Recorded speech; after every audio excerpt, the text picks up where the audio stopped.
Welcome back, Ms. Torreblanca. We will continue with the cross-examination by the respondents. Thank you, Madam President. Hello again, Ms. Torreblanca. Hi. Hello. Good afternoon. Buenas tardes. Good afternoon. Before the break, I showed you a document that is behind tab 20, which is C398. And I focused on the fourth paragraph. Remember, that is the second legal opinion by MINEM, the General Directorate of Mines, in response to your inquiry about the application of the Profit Reinvestment Program. So please take a look at the fourth paragraph again.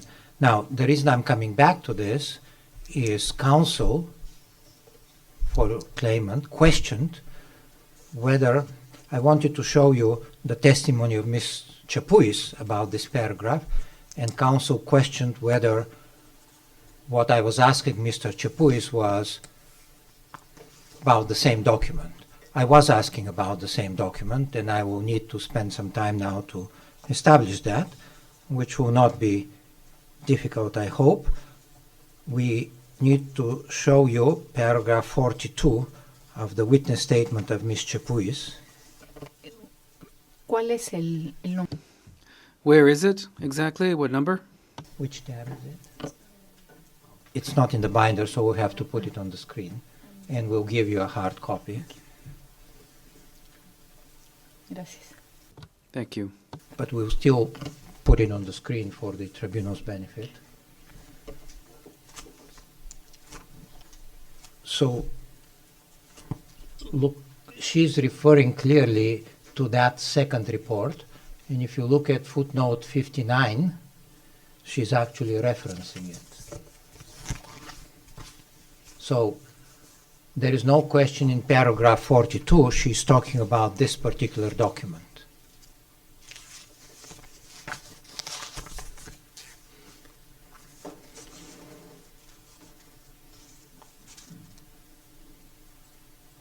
And what she's saying is, when she refers to that document in footnote 59, she says, and I'll read into the record what she says, although in hindsight this choice of words is not entirely clear, in expressing our conclusion, what we meant, referring to the language of that stability agreement itself uses, was that the scope of the stability applies to the Cerro Verde mining unit and not to the company as such, that is, not to Cerro Verde.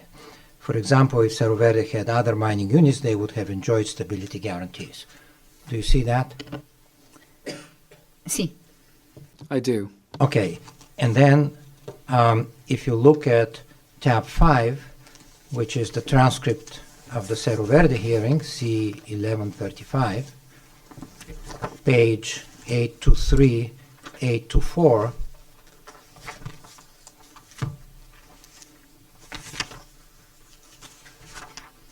I was asking her about paragraph 42 of her witness statement. The two witness statements are identical as far as paragraph 42 goes. And I was asking, you have said that in hindsight this language was not entirely clear. Do you see that?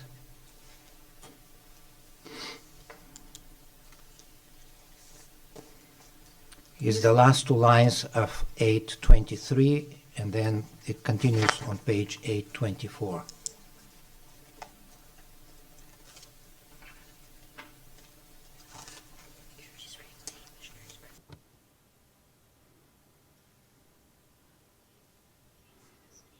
In the English version that I have it right here, I can't find that reference is made. In the English version, it is the end of page 823, where I begin.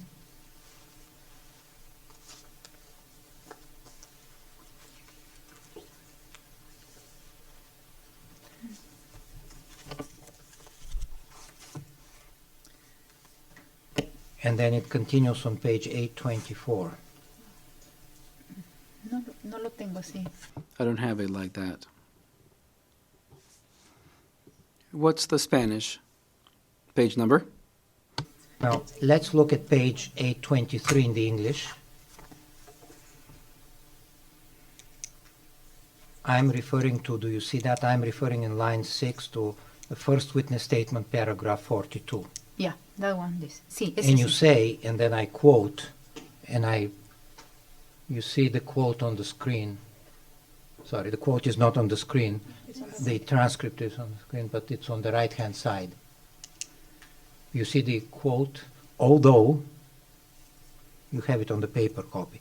In hindsight, this choice of words is not entirely clear. This is what she says in the witness statement. Although, in hindsight, this choice of words is not entirely clear, in expressing our conclusion, what we meant, referring to the language that the stability agreement itself uses, was that the scope of the stability applies to the Cerro Verde mining unit and not to the company as such. That is, not to Cerro Verde.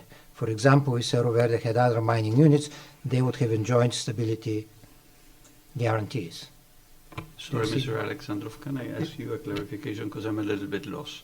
Oh, sorry. It says paragraph 4 in the transcript. No, you were asking about paragraph 4 of CE 398. For, That's what it says in the transcript. And the are question, you looking at the English or the Spanish? the English one.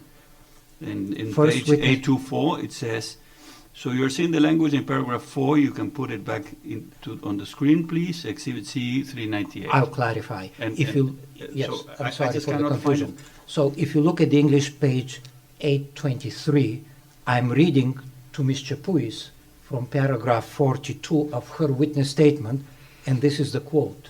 Although in hindsight, etc., I read it. Okay. So it's not paragraph 4 of Whoop. CE 398? Nothing is. to do. It is. I'm reading from paragraph 42 of her witness statement, Okay. where she says that, and footnotes, see the document that is C, what was it now? I don't want to mix it up. No, no, no. Just what It- paragraph of your letter? Because before you were speaking about Article 1. If you look at C 398, Yes. paragraph 4, that's the second legal opinion by Okay. the Director General. Understood. And I was asking Ms. Torreblanca about, I wanted to show her the testimony of Ms. Chapuis about this paragraph, paragraph 4, which is in paragraph 42 of Ms. Chapuis's witness statement. Counsel questioned whether, when I asked Ms. Chapuis the question, I was asking about this document, and I'm now first trying to establish Okay. that I refer to paragraph 42 of Ms. Chapuis's witness statement, where in a footnote she refers to this document, paragraph 4, and therefore I was asking her about this document and no other document. Okay, thanks very much. That's the summary of what counsel wanted me to do. And now let's see what I was asking Ms. Chapuis, to be clear about this document and not about any other document. And that is on page 824 of the transcript. And I asked her, you yourself have said that it's not, this language is not entirely clear. And I'm asking you, because that's what she said in her witness statement. And then I continued, I'm asking you, when you look at it with the benefit of hindsight, what would you have said to make it clear? She says it's unclear, and I'm asking you now that you're looking at it, how would you change it to make it clearer? And you have her answer. I would have not capitalized stabilized regime, and I would put quotes around Cerro Verde leaching project. So, Mr. Blanca, are we on the same page? When you look at paragraph 4 of the legal opinion, which is C398, tab 20,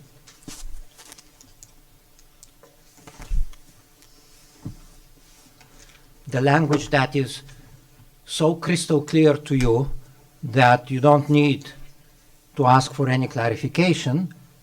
Well, first, Ms. Chapuis says it was not entirely clear.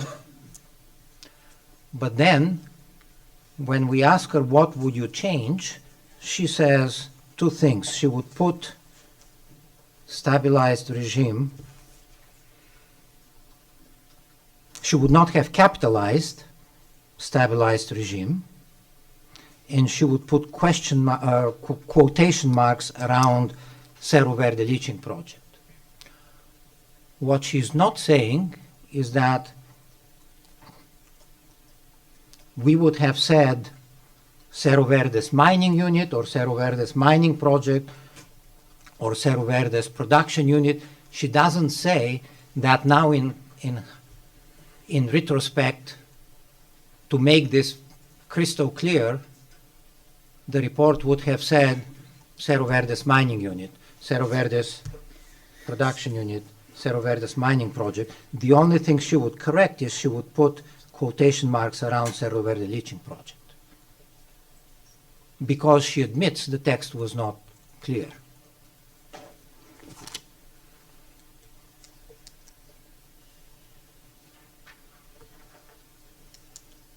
Do you agree with the testimony of Ms. Chapuis?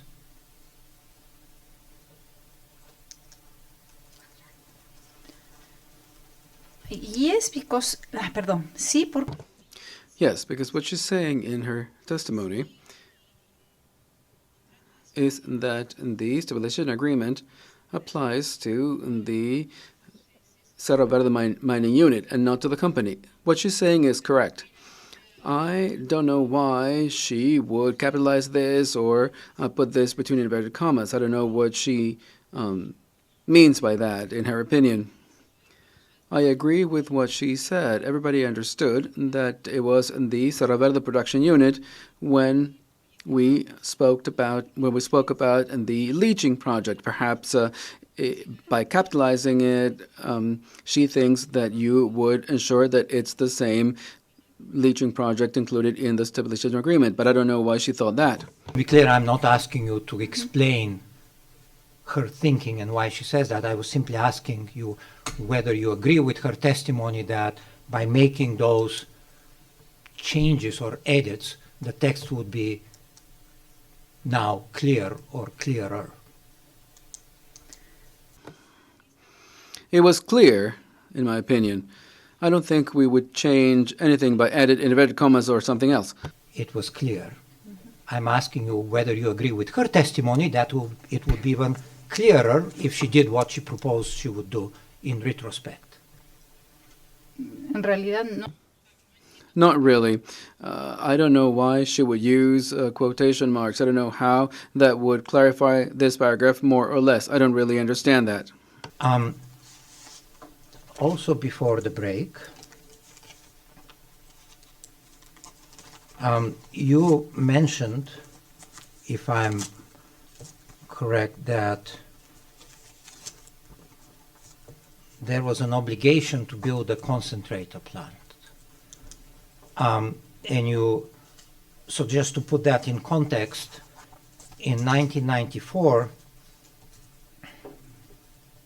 the Cerro Verde sold to a company called Cyprus. Do you know that? Sí, es correcto. Yes, that's correct. I assume to the obligation undertaken by Cyprus in that contract to build a concentrator plant. Am I correct? Sí, es correcto. Yes, that's correct. Do you know that in 2001 there was a settlement between Empresa Minera del Peru, which sold Cerro Verde to Cyprus, and Cyprus? Do you know that there was such a settlement? Sí. Yes. Do you know that in this settlement that obligation was removed? More than removed. It wasn't really removed. What Cyprus was asked, well, it was deemed that the investment commitment, is deemed completed, but the concentrator had still to be built. It is not that the obligation to build the concentrator plant remains. What remains is, and now it's consistent with what you said, Cyprus undertakes to continue carrying out the research and technological development tasks intended to continue evaluating economically reasonable ways for the exploitation and processing of primary sulfides at Cerro Verde. Is that consistent with your recollection? Counsel, if you ask about the settlement agreement, can you show it to her? Can she first answer the question whether that's consistent with her recollection? Prefiero ver el documento primero, por favor. I'd rather look at the document first. Show it on the screen. Sí, gracias. Yes, thank you. This is CE 0017.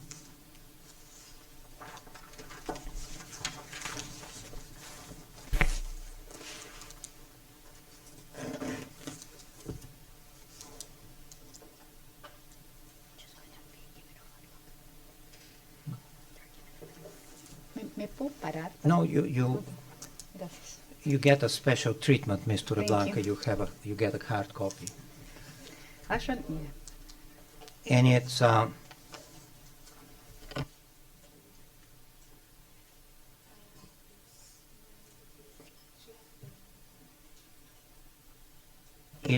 it's section 3.1b.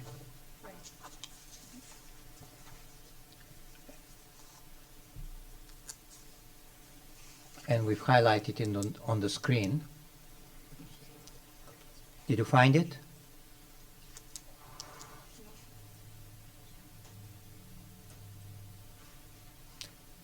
Mr. Blanca, did you find it? Perdón, ¿qué número? What number is it, excuse me? B.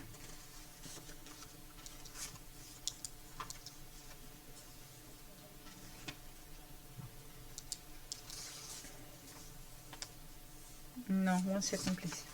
I don't know where it is, no. It's page 9 of the PDF, if that helps.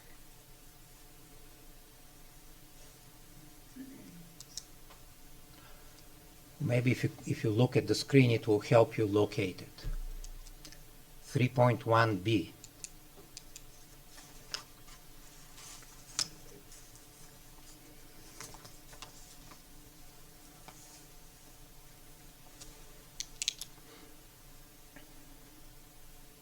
Sí, ya lo encontré, gracias. Okay, I found it, yes. then, Cyprus undertakes to continue carrying out, within the aforementioned period, the research and technological development tasks intended to continue evaluating economically reasonable ways for the exploitation and processing of primary sulfides at Cerro Verde. This is very different from an obligation to build a concentrator plant, isn't it? It's an obligation to continue carrying out development tasks intended to continue evaluating economically reasonable ways, not an obligation to build a concentrator plant. Am I wrong?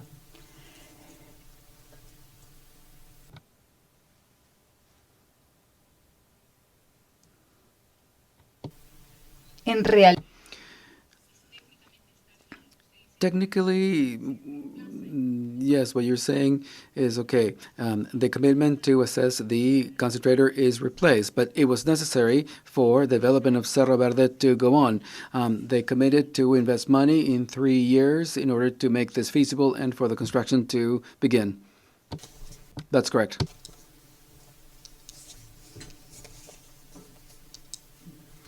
Well, the commitment, you say, to invest money in 3 years in order to make this feasible, that's not what this says. That says we will continue evaluating whether this is feasible.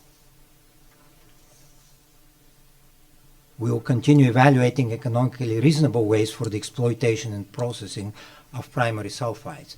It doesn't say we will build the plant. It may be uneconomical to build it. They commit only to continue evaluating building the plant. Isn't that correct? Es correct. We It's correct. for the continuation of Cerro Verde, yes or yes. That's something that it was implicit. Es correcto. That is correct. It was implied in the commitment that was taken up.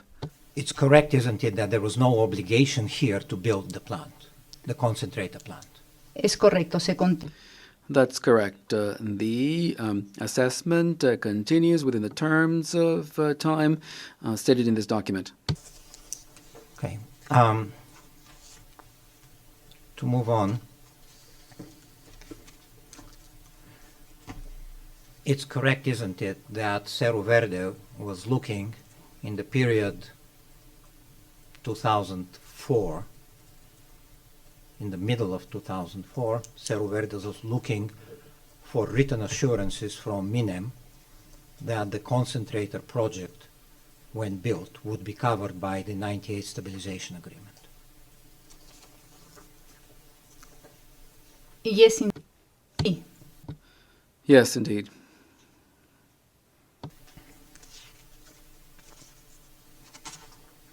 And it is also correct that you never obtained those written assurances. No, That is not correct. We did obtain those assurances when we received a directorate resolution that broadens the concession of the beneficiation plant and that incorporates the concentrator that is covered under the stabilization agreement. To extend the the documents, that means the application to extend the beneficiation concession to cover the concentrator plant and the various authorizations by MINEM do not mention the 1998 stabilization agreement. Isn't that correct? it is Yes, that's correct. It doesn't mention that. And the extensions of the beneficiation concession didn't mention that either. They were made to continue the development of Cerro Verde. The beneficiation concession was modified in multiple times by Cerro Verde. In none of those resolutions reference is made to the stabilization agreement. MINEM and SUNAT, they didn't really respect the application to this extended concession.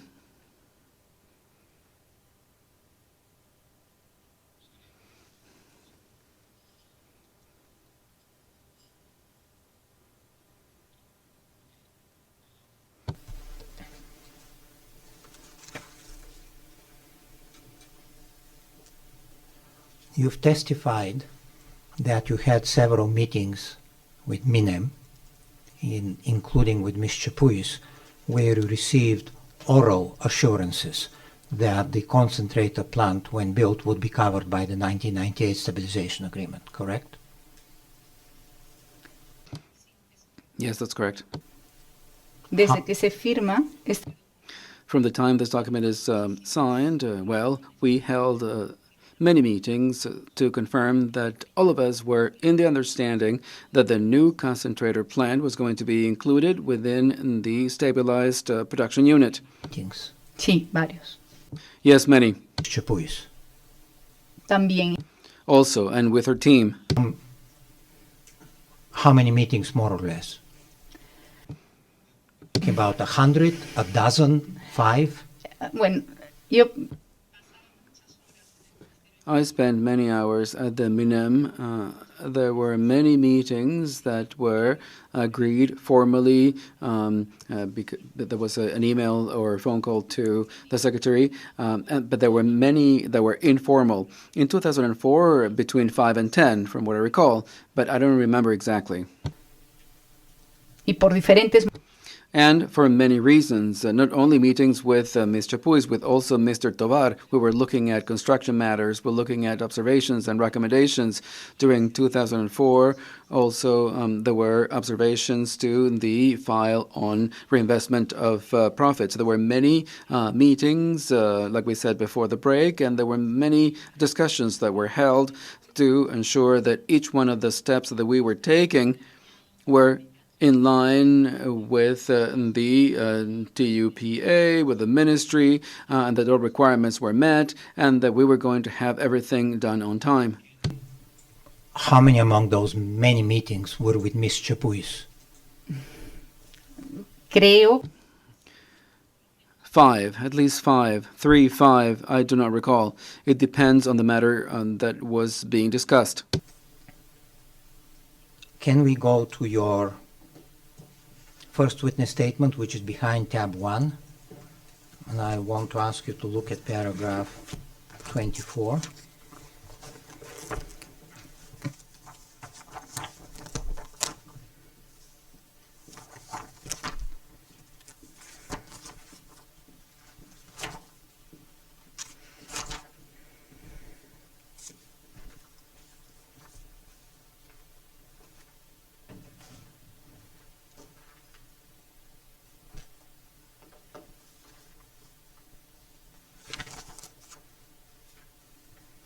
And in particular, the last part, where you say about 6 lines from the bottom, I recall that I asked them are all the MINEM officials you discuss in the paragraph, whether the government would be willing to give us a written guarantee or amend the stability agreement so that it made express reference to the concentrator and to the fact that we would not pay royalties until December 2013.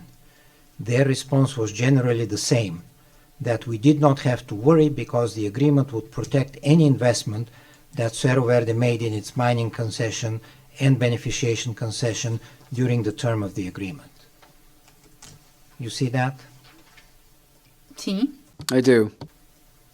So essentially you're saying at those meetings we need written guarantees, and they're saying don't worry, you don't have to worry, you are covered. So they are giving you, according to your testimony, oral assurances, correct? Sí, es correcto. Yes, that's correct. At the beginning, they were oral, and then they were translated into this directorate resolution that approves the beneficiation concession. Your testimony then, I want to understand your testimony. You are saying the extension of the beneficiation concession, which we established does not mention at all the 1998 stabilization agreement, but your testimony is the extension of the beneficiation concession to cover the concentrator plant is what extends the scope of the 98 stabilization agreement to the concentrator plant, correct? No, es una de esas. No. It is one of the written assurances that we were asking the MINEM to give to us.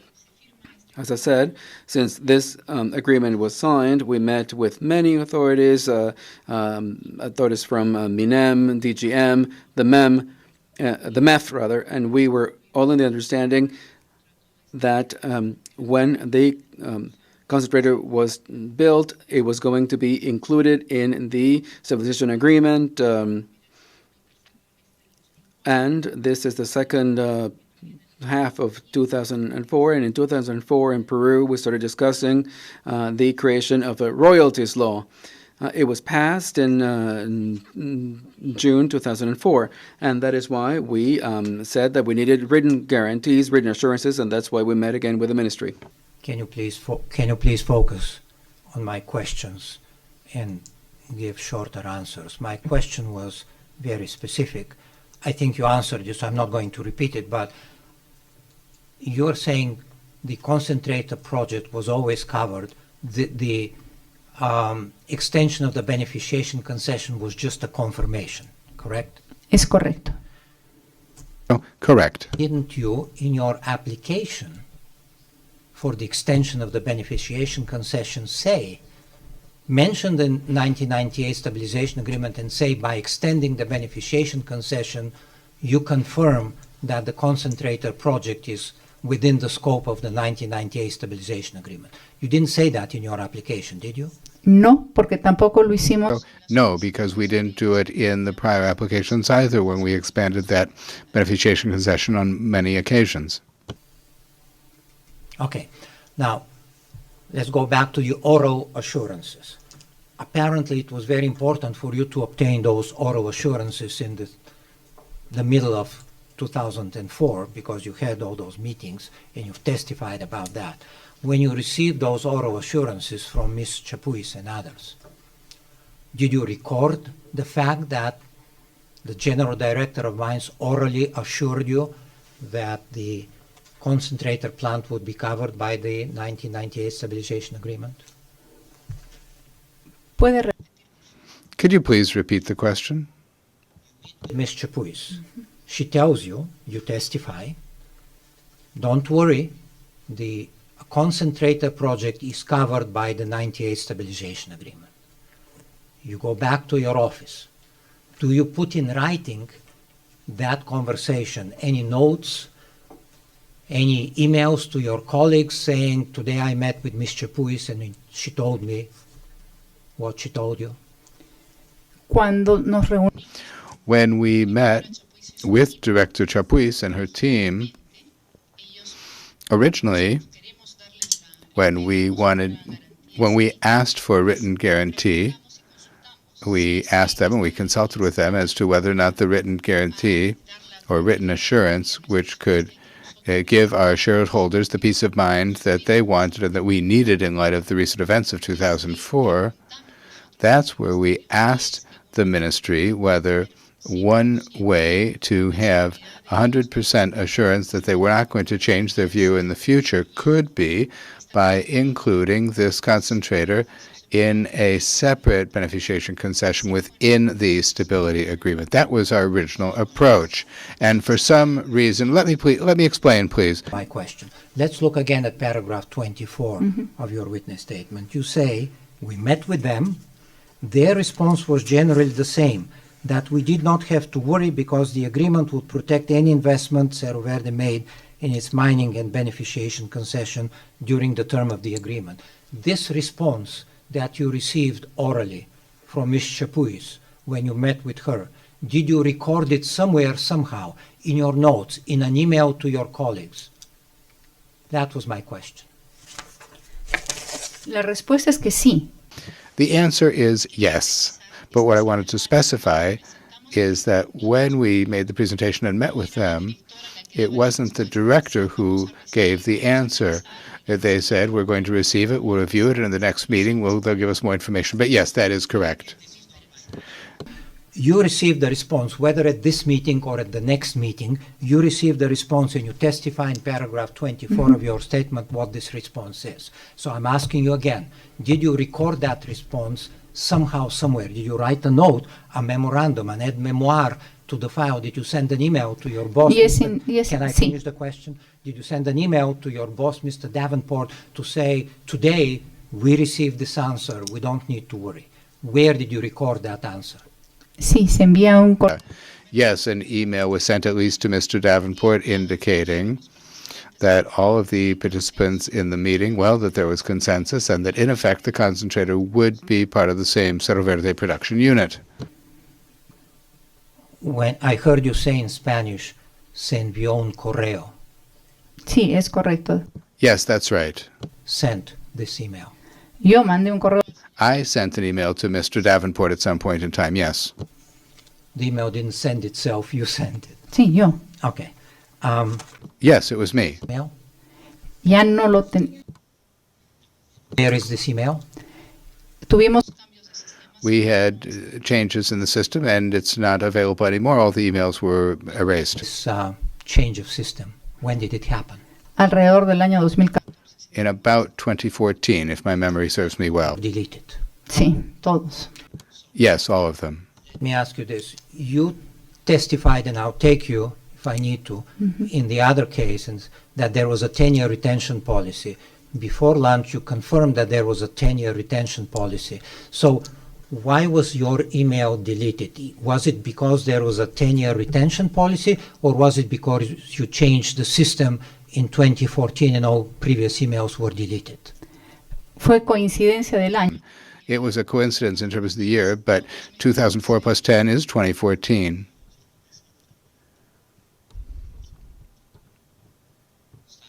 Again, fue coincidencia del año, you said. Sí, coincidencia del año. Yes, it was a coincidence the year, but in fact there was a change in the system that resulted in the emails that we had at Cerro Verde being erased.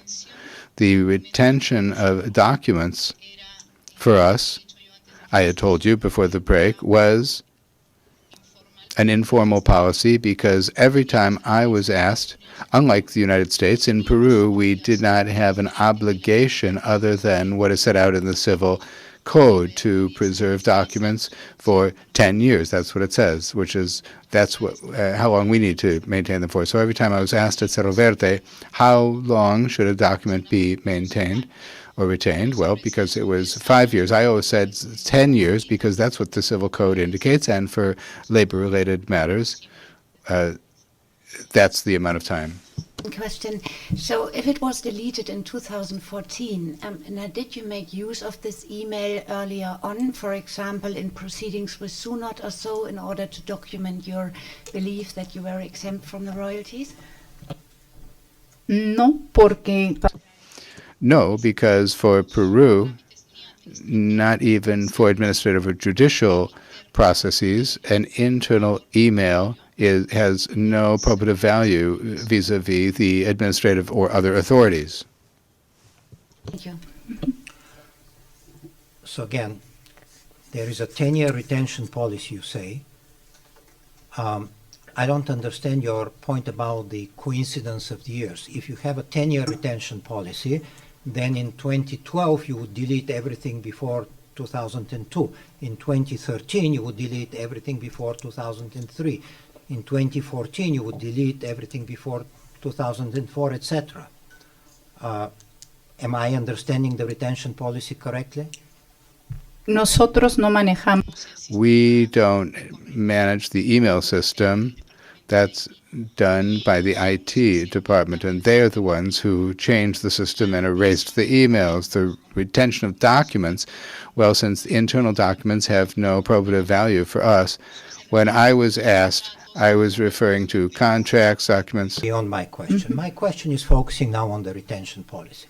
I understand you're not the one to change the system, but I don't understand what the change of system had anything to do with it. The retention policy, I understand it, works this way. You tell your department that operates the system, on January 1 of this year, delete everything that was 10 years old or more. On January 1 of the following year, delete everything that's 10 years older or more. And they do it, and in fact they do it automatically. Was that the retention policy you're talking about? No, And what was the retention policy No. you're talking about? acerca de todos los documentos. With respect to all of the documents that we have, contracts, memos, and others. Now, in the case of emails, no one ever asked me how long should we retain emails. And then a system change came about, and all the emails we had were automatically erased, not only my own, but all of those of us who worked at Cerro Verde. So when you testified in Cerro Verde, and I can show you the transcript if you want to, when you said we have a 10-year retention policy, that was incorrect. You did not have a 10-year retention policy. You just deleted in 2014 all the prior emails because of the change of system. Is that now your testimony? No, no, que No, you're misinterpreting what I'm saying. What you asked me, do you have a retention policy? Yes. Every time I've been asked by the different areas in Cerro Verde how long should we hold on to the documents because we generate a lot of paper. I'm está asking bien. about emails. En general, los documentos. In general, documents, it was 10 years. We always said 10 years. Now, what problem happened in the email system, I don't know, but the documents were erased. It's basically that, and that is independent of the retention policy. So you did have a retention policy of 10 years after all, correct? En la práctica, nosotros. So in practice, we ask that documents be held on to for 10 years, documents generally speaking. As I say, the IT department, I was not in charge of it. I don't know what happened there. We'll come back to the change of system in 2014, but before that, can we look at tab 5, which is the transcript of the Cerro Verde hearing C 1135, day 3, 703, page 703. And that's the testimony of your boss, Mr. Davenport.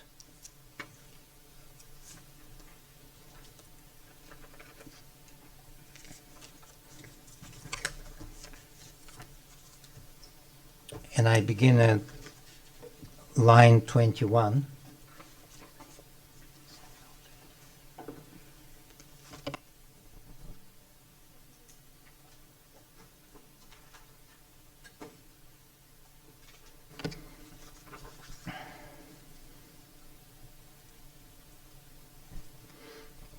Line 21, and it carries over to page 704.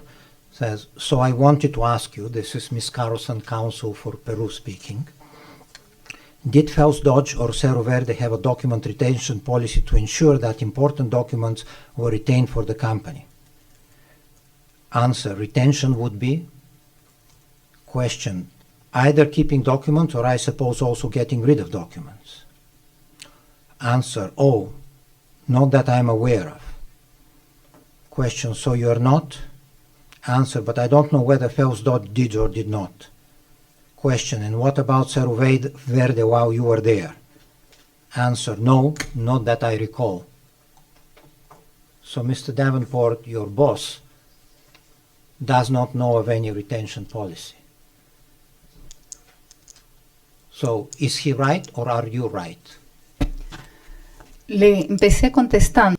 I began by answering, indicating that anytime anyone would ask me, how long should we keep documents, I said 10 years, but there wasn't a signed policy saying this is the retention policy, if that is the question. I don't really know what you're trying to ask me.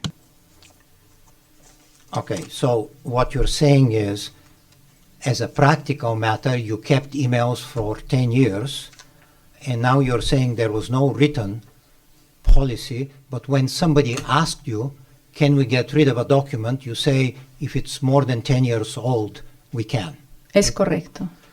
Y cuando les decía si tiene que ver con temas. Correct, and if it has to do with labor issues, then you have to preserve it. But it's not that I would go to each of the departments and tell people. It's if I was asked, I would tell them. My opinion, accounting would come and say, we have all these documents, and I would say, no, at least 10 years. Logistics would come, 10 years. That was, in practice, what we were doing. Understood. And so did somebody ask you about this email that you sent about the conversation with Mr. Chapuis saying this email is now more than 10 years old, shall we delete it? No, So why? No, porque hubo un because there was a problem in systems. Systems erased many things. That's what I was explaining. Testimony is your email that we are discussing that you say you wrote about this meeting with Ms. Chapuis was not deleted because it was 10 years old, but it was deleted because of this change of the system in 2014, correct? Es lo que estoy diciendo. That is what I'm saying, yes.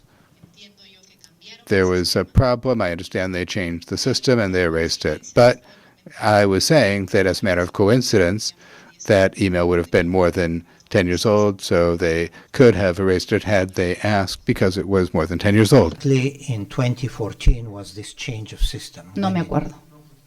I don't remember. When exactly in 2014 did this change of system happen? I don't remember. Everything prior to that deleted when this change of system happened? Sí, Yes. Pues, do you know what a privilege? Sorry, Ms. Torreblanca. I'm mentally already cross-examining Ms. Chapuis. I'm sorry. Ms. Torreblanca, apologies. I know who you are. Do you know what a privilege log means? entiendo, en general sí. Well, again, in general, In it means that. Can you repeat your answer? Do you know what a privilege log means? En general sí. general, yes. Can you repeat because you didn't wait?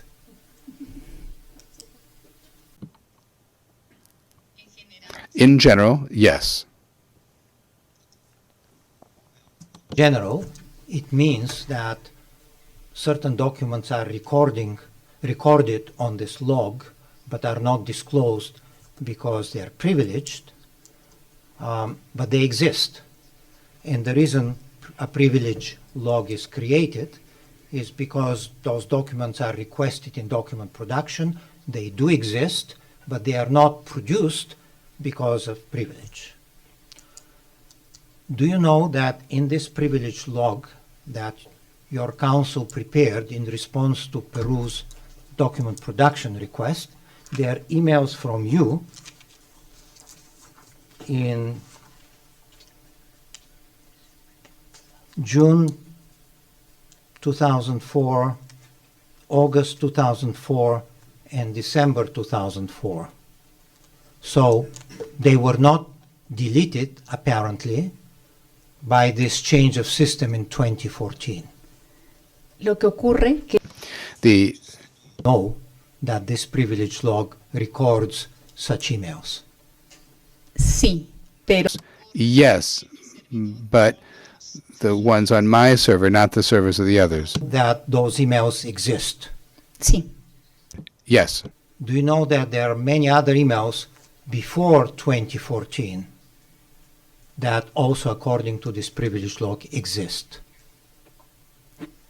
sí, Then, yes, but they were erased from my system, not the system of the others.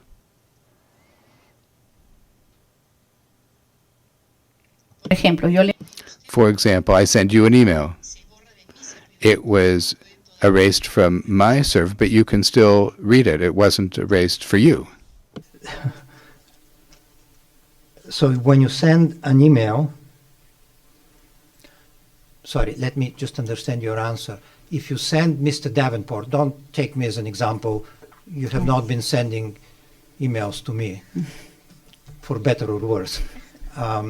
But let's take a more realistic example. You send an email to Mr. Davenport. This change of system covers the whole system of Cerro Verde, presumably your machine and his machine as well, his computer.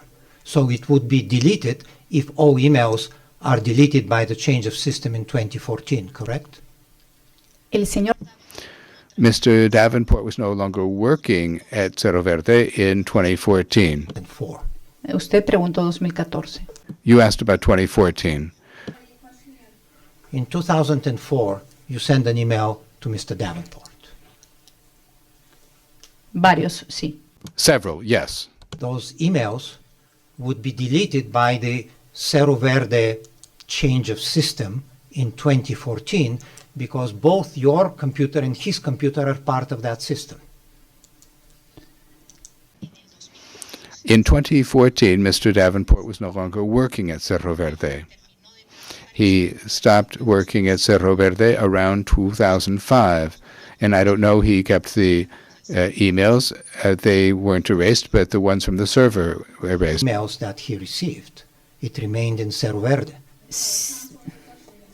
The server that he used to receive emails remained at Cerro Verde. He didn't take the server with him. Pero yo no sé si él tenía un But I don't know if he had a laptop or some other system that was no longer connected. He could.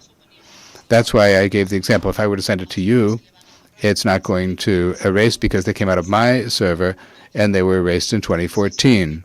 So you may have had them and kept them in your computer without any problem. I suppose that that's what happened with Mr. Davenport. I don't know. I'll ask him.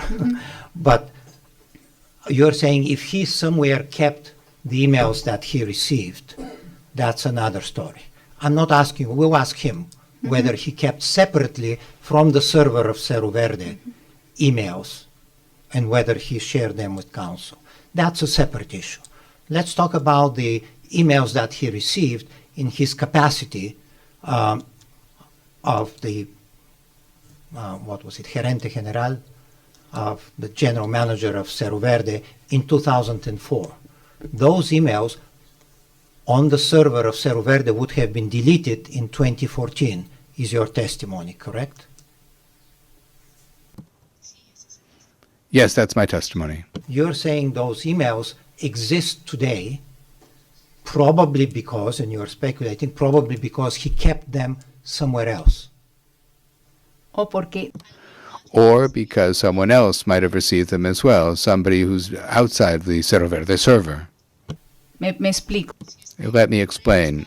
If the email was sent to Mr. Davenport and copied to his secretary or someone else outside of the organization of Cerro Verde, then they could also be available. Those emails that exist today, prior to 2014, would be emails kept by somebody on a personal computer or a third person outside of Cerro Verde. Is that your testimony? Estoy especulando, pero esa es la única. I'm speculating, but that's the only explanation that occurs to me right now. I'm speculating. I don't have the evidence, and I actually don't know how it is that Mr. Davenport has them. This email, you responded to a question by the president of the tribunal, was never used in any proceedings in Peru, even though they started much before 2014, correct? As I answered a moment ago, the internal emails of a company are not evidence in administrative procedures, nor do they have any evidentiary value in Peru, unlike in the United States. My question. I didn't ask you whether they have probative value. I asked you whether they were used or not. No, no fueron usados. No, they were not used. ¿Por qué no tienen valor? Well, this email that recorded your conversation with Ms. Chapuis, did you send it only to Mr. Davenport? I don't recall at the time whether it was just to Mr. Davenport or whether I copied some outside counsel or some other person, a project manager, or someone else. I don't recall. Those oral assurances were apparently very important to Cerro Verde. It never occurred to you to print this email and retain it somewhere as proof of those oral assurances? Nosotros actuábamos de muy buena. We acted in very good faith, and we trusted in the system until a short time ago. So it really did not occur to me, it didn't occur to me at least, to print it. Plus, I was handling any number of permits at the same time to try to secure an $800 million expansion to make sure it would happen on time and as per the time scheduled. So it did not occur to me to print it.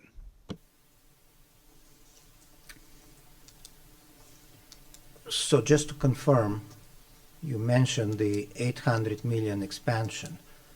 These are all assurances you received that the 800 million investment will be exempt from royalties, and it is not important enough for you to print it and retain it somewhere because you relied on the good faith of the ministry. Is that your testimony? Sí, nosotros trabajamos. Yes, we work, as I had explained earlier, each of the steps we took, not only because of the expansion, but in the past and previous procedures. I had meetings with the officials who would be evaluating each part of the record or the file before going forward with it. So anytime they would assure me of something, they would follow through. So, and that's why I had no reason to distrust. So much so we made an investment, for example, in the Presa Piones, that was what brought a reservoir that brought water to Cerro Verde, and the Minister of Agriculture at the time told us, we told him we're going to co-finance a dam that is going to give us the feed us water, and he gave me nothing in writing, and then 3 or 4 years went by until the water license came through. But generally, what the officials promised and asserted they would follow through on. There was an audit by SUNAT in 2008. It did not occur to you or anybody to show SUNAT this email? No tiene valor probatorio. It has no probative value. It has no value. It's as though I were to send an email to my secretary or to SUNAT. That's what I say, and I tell the secretary, I met with so-and-so. Well, SUNAT is not interested in the email. It doesn't use it as evidence. Understood. So that's why you didn't show it to SUNAT, right? Es correcto. Okay. Yes, that's right. Ms. Torreblanca, what is the value of those oral assurances if they have no probative value and you cannot use them to show SUNAT that you're exempted from royalties, to show MINEM, to show the tax tribunal, to show the Peruvian courts? If oral assurances have no probative value at all, to the extent that you don't really bother to show this email or use it anywhere in any proceedings in Peru, why do you care so much about obtaining oral assurances? They have zero probative value. Esas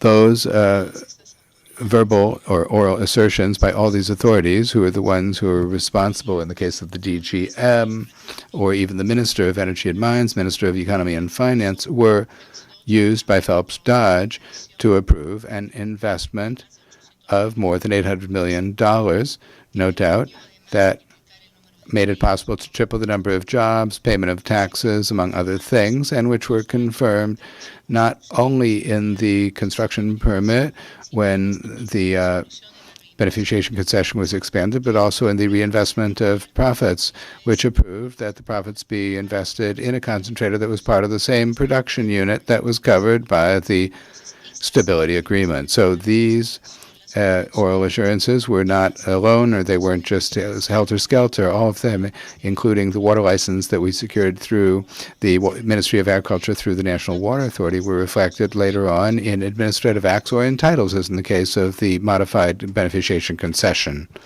This is not an answer to my question. Whether there were other assurances in writing, etc., was not what I was asking about. I was asking about the value of the oral assurances. You just explained in your previous answer that the oral assurances recorded in your email to Mr. Davenport had zero probative value. And I want to understand, why is it then that you invoke those oral assurances as proof that the concentrated plant is covered by the 1998 stabilization agreement? Those oral assurances have no value for you. Isn't that correct? No, it is not correct. I just explained to you that those oral assertions were all reflected in administrative acts that reconfirmed what we already knew as investors in Peru, that the stability agreement covered the mining concession Cerro Verde 1, 2, 3, and the concession beneficiation concession. On engaging in these conversations with the Peruvian government, we simply achieved a reconfirmation that as the concentrator was included in those concessions which already existed, there were these concessions. When they tell us that concession is you're going to put the concentrator in this concession that is already stabilized, they reconfirmed for us that that same concentrator would have not only the benefit of reinvestment of profits, which is only accomplished when one reinvests in new infrastructure that is in the same production unit, but also that it is a production unit that is already stabilized and would extend that stability to the concentrator. So for us, those oral assurances were important because they were reflected in administrative acts and confirmations of what was already established in the general law on mining and what the ministry said in its administrative acts. So on the one hand, they were not important, which is why you didn't print this email. On the other hand, they were very important, which is why you didn't print the email. I don't understand your testimony. On the one hand, you say, when I asked you, didn't you care to print this email, to keep it, because those oral assurances were very important? You said, no, they have no probative value. That's why I didn't print the email. I didn't care to retain it. On the other hand, you are now saying those oral assurances were very important. Well, which one is it? Were they important or were they not important? Ya le dije que sí eran importantes. I already told you that they were important. You say they are important. Why is then that you didn't print the email to retain it? Porque la información ya sé. Because the information was already conveyed. I did not need to print an email. And also, at the same time, this expansion was approved for more than $800 million. If the construction permit is obtained together with the reinvestment of profits, it was not necessary to have a printed email when everyone had knowledge, including the Peruvian state, of these assertions. State, but before that, can we look at tab 4, which is C1134, the transcript of the Cerro Verde hearing. ¿En qué línea? What line? Day 2, page 557.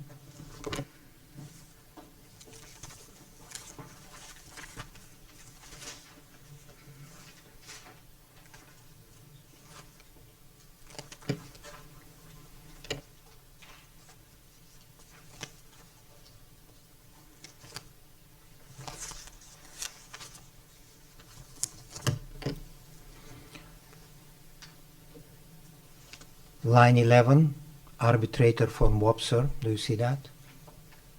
He's asking you a question.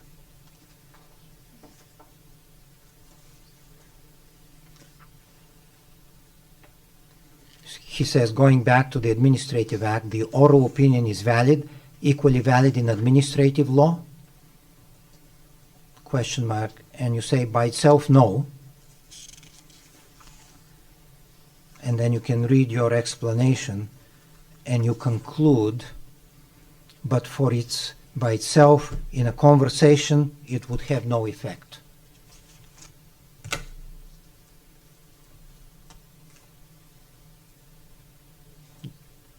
That carries over to the first two lines of page 558. Do you see that? Yes, sí. Do you confirm this testimony, your response to arbitrator von Wopser?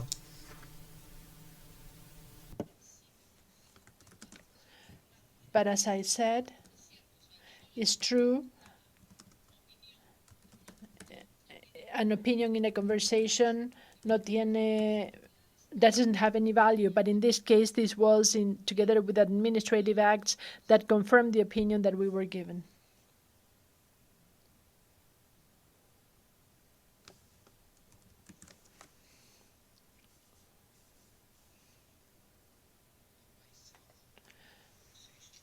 Effect are your words. Do you confirm your words? Sí, pero hay que leerlas junto con todo. Yes, but you do need to read it with all of the statements. Can we look at the paragraphs first? The tribunal has that transcript, and I put it in front of you, your answer to arbitrator von Wopser. And you say you confirm your testimony, correct? Confirmo todo mi testimonio, no solamente esas dos líneas. I confirm all of these, not only these two lines, but also the other explanation that just one conversation with an isolated question doesn't have any value. But in our case, before any steps or anything we did to materialize this, we had assertions and we also had conversations with various officials, not only one but several within the ministries that were the ones that guided us in the process to be able to have this expansion in time, and also with the assurances that were requested. 8. I'm sorry, tab 24, RE 198.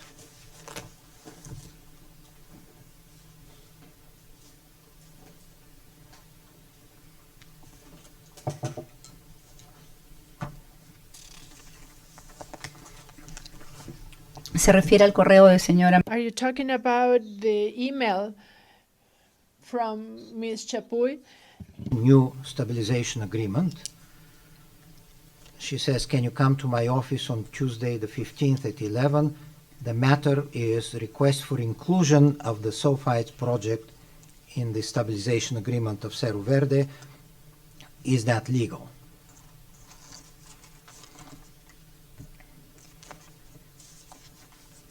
Is it your testimony, Mr. Reblanca, that before Usted dice, who is assured, is it your testimony, Mr. Reblanca, that before that date, the date of this email, Ms. Chapuis already provided the written assurances to you that the 98 stabilization agreement is covers the concentrator plant? yes, it is correct. This email is linked to the approval of the mining royalties in Peru, and we also requested to expressly include this in the stability agreement as part of a conversation that we had with Ms. Chapuy and her team. So I assume that that's the reason why you're asking me the question. But yes, not only Ms. Chapuy, but also the ministers. Sure. I'm not asking to speculate why Ms. Chapuis sent this email. I don't believe you know that, or you can know that unless she shared it with you. Did she tell you why she sent this email? No. Not really. Then Don't know, she didn't. asking you to speculate why. I just wanted to confirm that your testimony, she gave you oral assurances before that date, and you said that's correct. Sí, Yes, that is correct. We had already met, as we explained, in 2003 with the team from the Office of Mining to review these topics and also the investment. Again, the transcript of the Cerro Verde hearing, day 3, at pages 902, 903.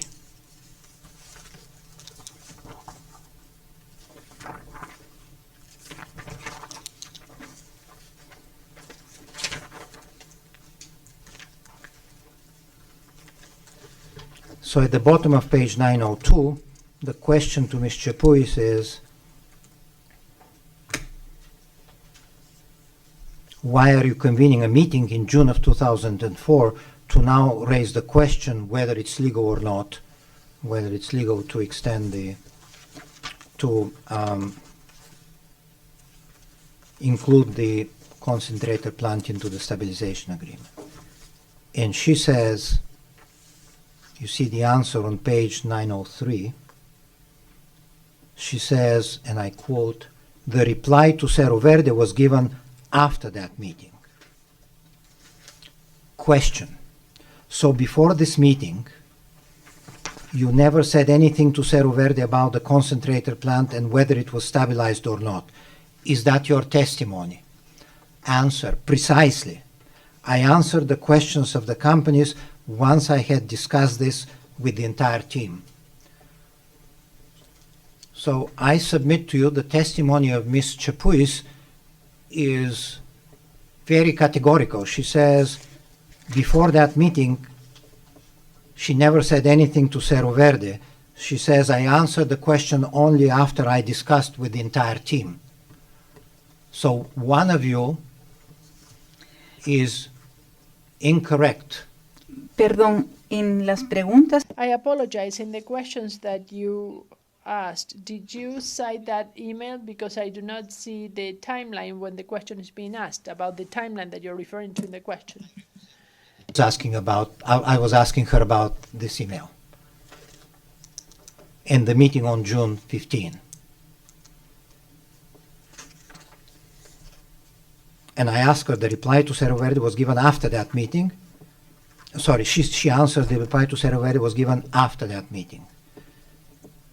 And I asked her, before this meeting, you never said anything to Cerro Verde about the concentrator plant and whether it was stabilized or not. Is that your testimony? And she said, precisely.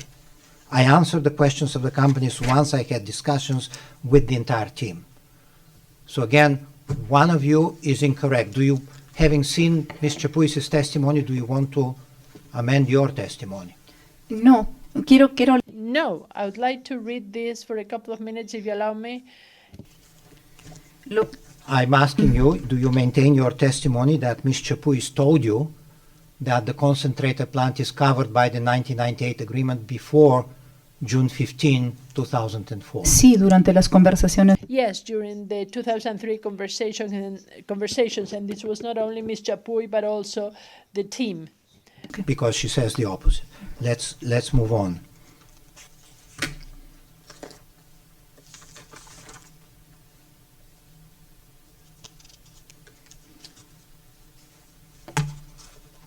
Just to clarify, so you said that during the 2003 conversations, you got this oral confirmation. I thought always it was in 2004, so maybe you can explain in what meeting was the specific oral confirmation given that you would be exempt from royalties or the concentrator would be subject to the stabilized regime? sure. ese momento, en el año 2003, At that point in time, in 2003, when we requested the reinvestment of profits and also the confirmation by the General Office of Mining that Cerro Verde was actually going to be able to apply for the reinvestment of profits, we explained to the Office General of Mining that the concentrator was going to be part of the production unit and that we were looking for a treatment service in connection with the tax aspect and the administrative aspect. We did not want to expand our liability, but that this was part of that unit, and we also explained the list of permits at that meeting that we were looking for. One was the profit reinvestment, but we were also looking for the confirmation that they understood that that concentrator was going to be covered by the stability agreement. At these meetings, the concentrator was addressed for the first time, and that this was also going to be part of the production unit under the stability agreement. That was in 2003. In 2004, we already had the certainty that we were going to apply for the profit reinvestment, but we started to hear and have more political pressure to approve a royalty law. This royalty law, in theory, was going to be applied only to those companies that did not have a stability contract. Then First Touch and Cerro Verde again, and that's why I was asking about the email, went back to the General Office, the Office of Mining, and to explain that we needed an additional assurance to what we had understood so far, and something that we had already included in the pre-feasibility study, that the concentrator was also going to be stabilized. We approached them and said, we'd like to get confirmation that the concentrator, please put it in writing, that the concentrator will be stabilized. The royalty law was applied in June 2004. That's the reason why we were concerned and we approached them. And when we approached them to ask, they said, well, yes, you can include it expressly, but we asked, what if we have a separate beneficiation concession and you can include this under the stability contract? And that's when they said, I think that there is a case such as Tintaya that is quite similar and it was denied. You would need to ask for a separate stabilization agreement. So then we asked for that. We said no, no, and no. We want to include this so that it all is under the same production unit. We want to have the same tax regime. We do not want more years. We do not want anything different. We want everything to be treated as the production unit that it will be. And as a result, we started to meet again with the mining office to see what type of certainty, written certainty document in writing they could offer as a guarantee for the shareholder. At that point in time, we had not one but several meetings. We also had presentations to point out to the differences between Tintaya and Cerro Verde, and after those meetings they came back and said, no problem, you do not need to request a beneficiation concession that is separate to be included in the contract as we thought that we needed to do to have an additional guarantee. You may expand the beneficiation concession. We had already increased the concession several times. We had included additional infrastructure, but now with the modification of the beneficiation. After several meetings, they said you can proceed with this. We also reported this. In this case, I reported this to Randy and Felsoch, and Felsoch approved because it was the certainty that they were looking forward to having to approve this. And how was it expressed? First, we obtained the building permit in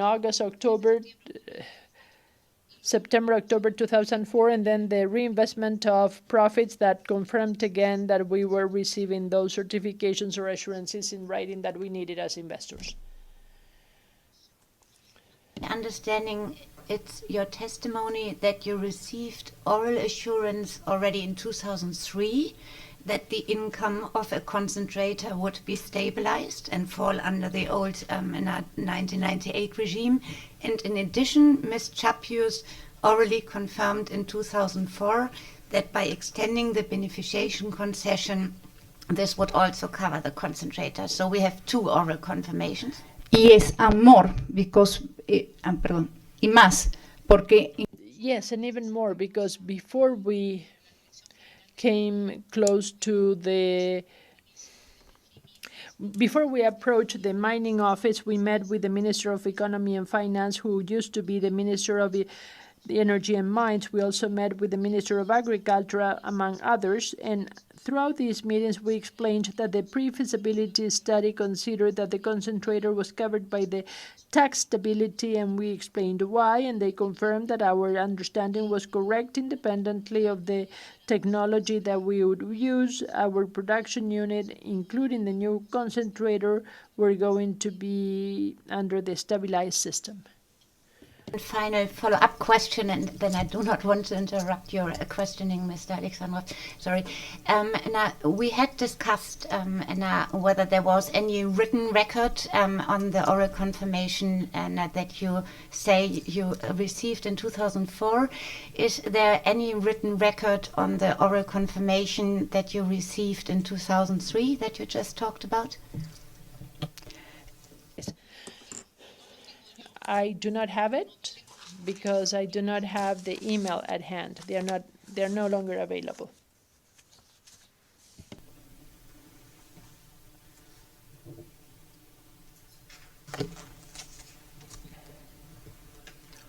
If I understood you correctly, Ms. Torreblanca, you said you received oral assurances earlier. You are now seeking in the middle of 2004 additional assurances. Correct? sí, porque el ambiente político había cambiado y Yes, because the political environment had changed and the royalty law was being approved, and many individuals asked that even it was applied to companies that had stabilization agreement. I was just saying an answer that this is correct would be sufficient. And those earlier assurances, did you receive them from Ms. Chapuis, among others? People from the team in general.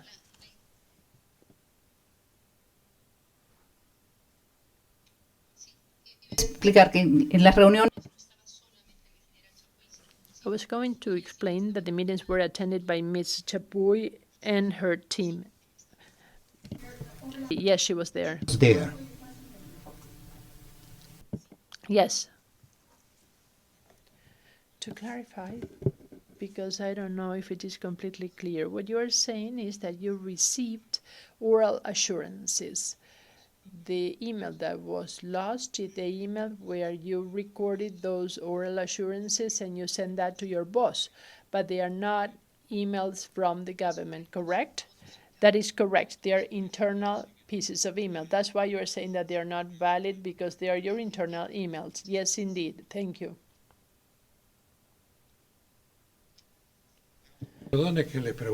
I apologize for asking you again, but as Vice President of Corporate Affairs, you have, as part of your team, legal advisory or legal counsel. Who is providing you with legal services? How many attorneys do you have? How does this legal department work? Nowadays, we have a legal manager who has 2 legal superintendents, and each has their own team. But in 2004, I was in charge of everything, all of the legal topics of Cerro Verde. At that point, we only had 480 workers, and I did permits, I looked into contracts. I did have an attorney that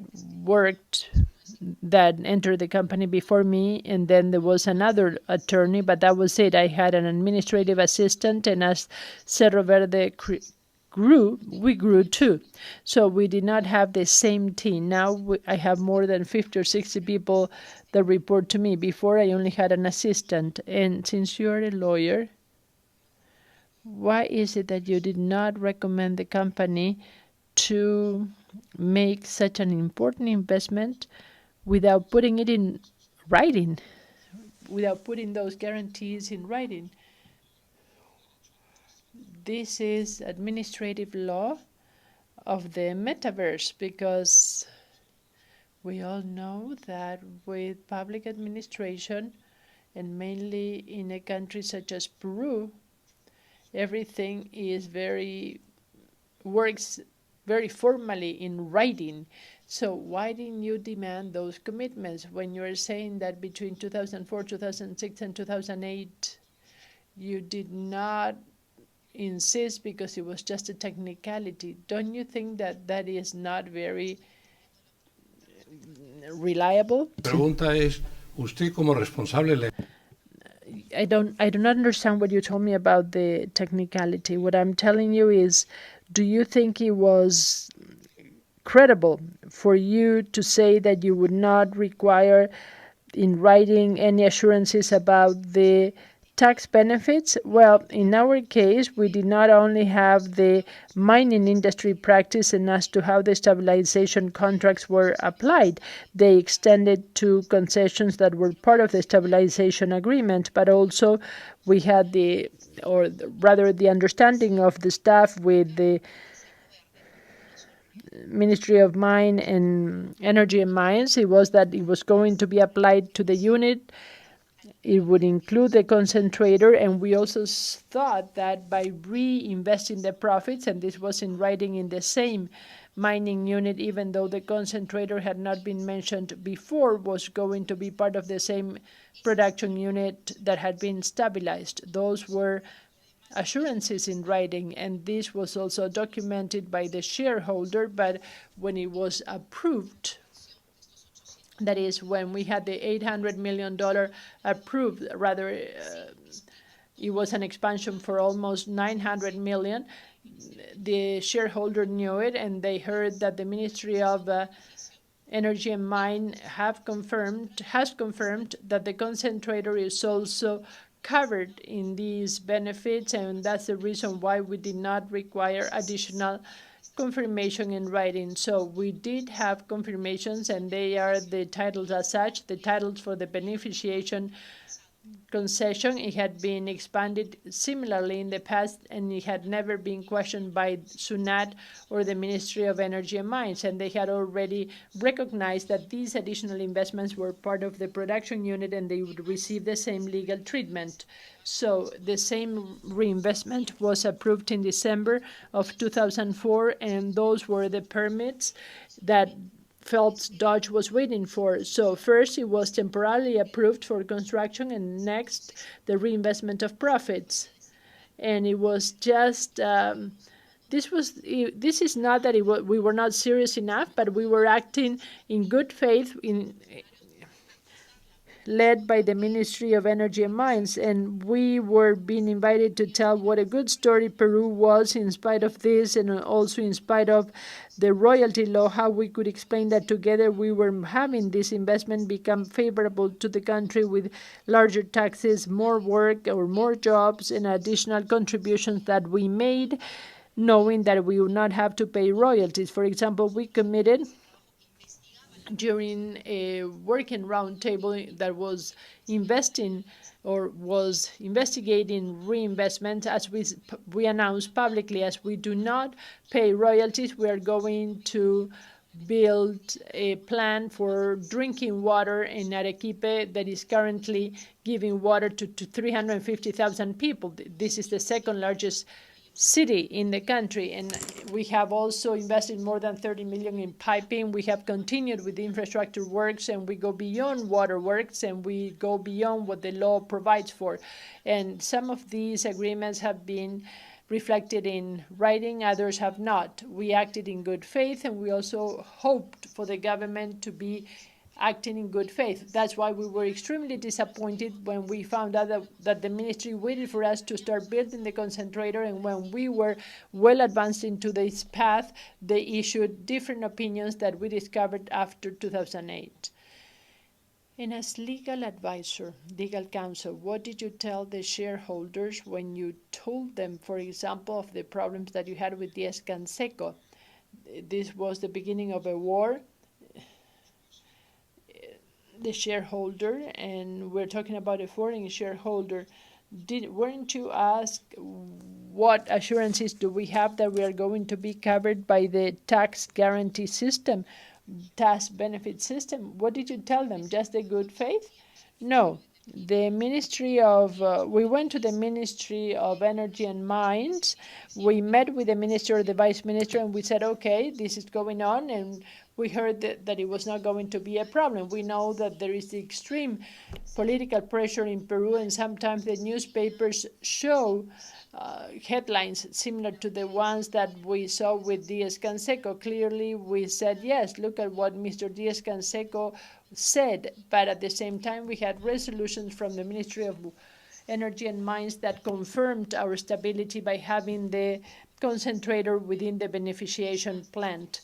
And this was already mapped, and Diaz-Canseco was not the only one. We also had Mr. Martinez that also pressured SUNAT and sent letters to the Ministry of Energy and Mines. And in addition to this, and in spite of the problems of the commitments that we had accepted already, there was an association that blocked the road from time to time, SEDICOM, and also demanding that we were paying the voluntary contributions as stated by the government. We had a lot going on at the same time as we were making an investment for almost 800 million. So it was an everyday affair. Thank you very much. Madam President, I know we are approaching a break, but I would like a few minutes to complete our line of questions. And I have a question to the Secretary. I hope my understanding is correct that those speeches are not on respondents' time.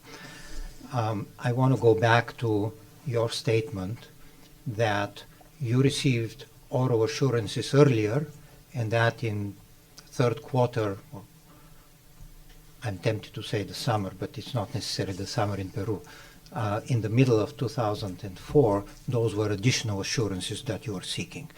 And I want to take you again to the testimony of Ms. Chapuis that we saw already, tab 5, CE 1135, day 3 at 9:03,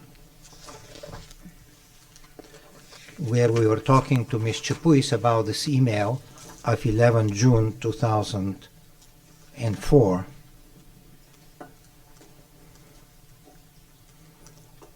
She says the reply to Cerro Verde was given after that meeting.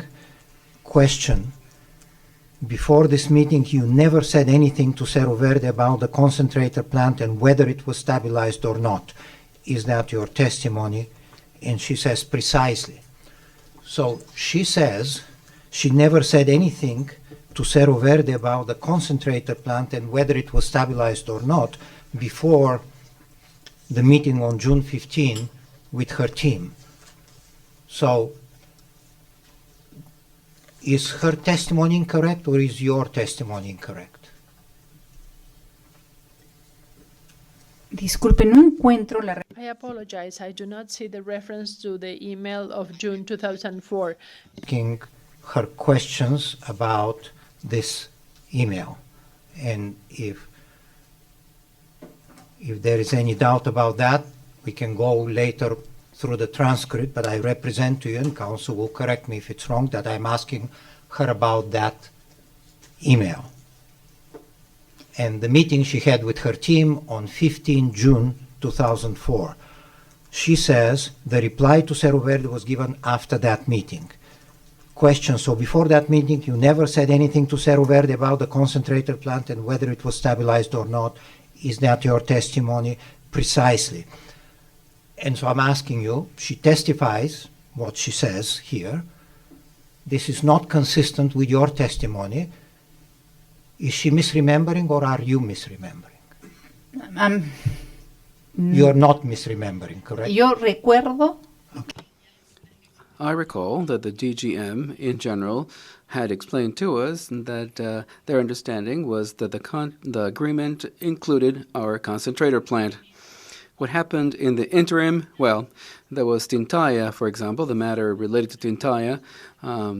They mentioned perhaps that this case could be similar to Tintaya, and perhaps she's not remembering correctly, but that's all I can say. I can't say anything else. What does Tintaya have to do with her answer?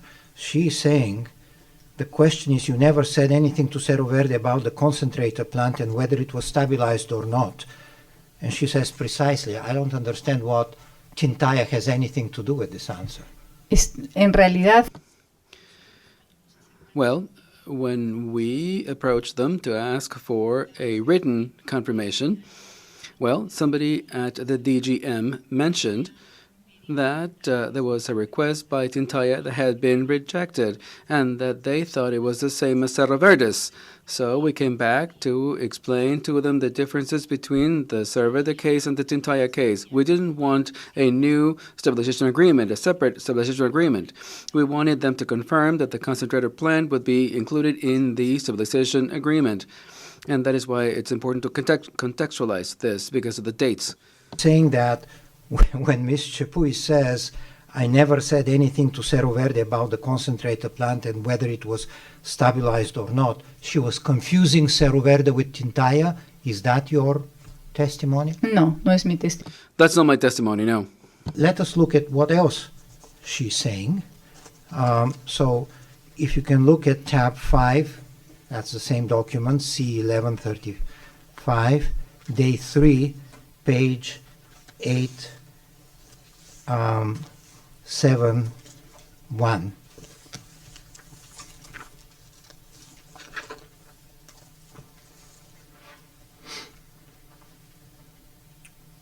And I begin at line 3.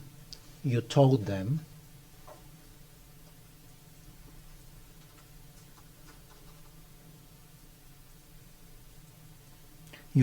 don't worry, you're already covered, the concentrator plant is already covered, you don't need either written assurances or an amendment to the stabilization agreement. And I'm asking you, that's a question to Ms. Chapuis, and I'm asking you, do you remember when you made that statement? If you don't remember, you say so. And I'm asking you, was it 1 meeting or 2 meetings or 3 meetings or more when you made that statement? She says, I recall having met at my office, and the legal team was there, and an engineer as well. And Mr. Reblanca had come with someone else, and we had already analyzed the request, and we told them, this complies with your contract. Question, so was it 1 meeting or more? Answer, 1 meeting. So Ms. Chapuis here is testifying again in no unambiguous terms that there was 1 meeting when she gave you those oral assurances. Again, that's inconsistent with your testimony. Does that refresh your recollection? Do you wish to change your testimony?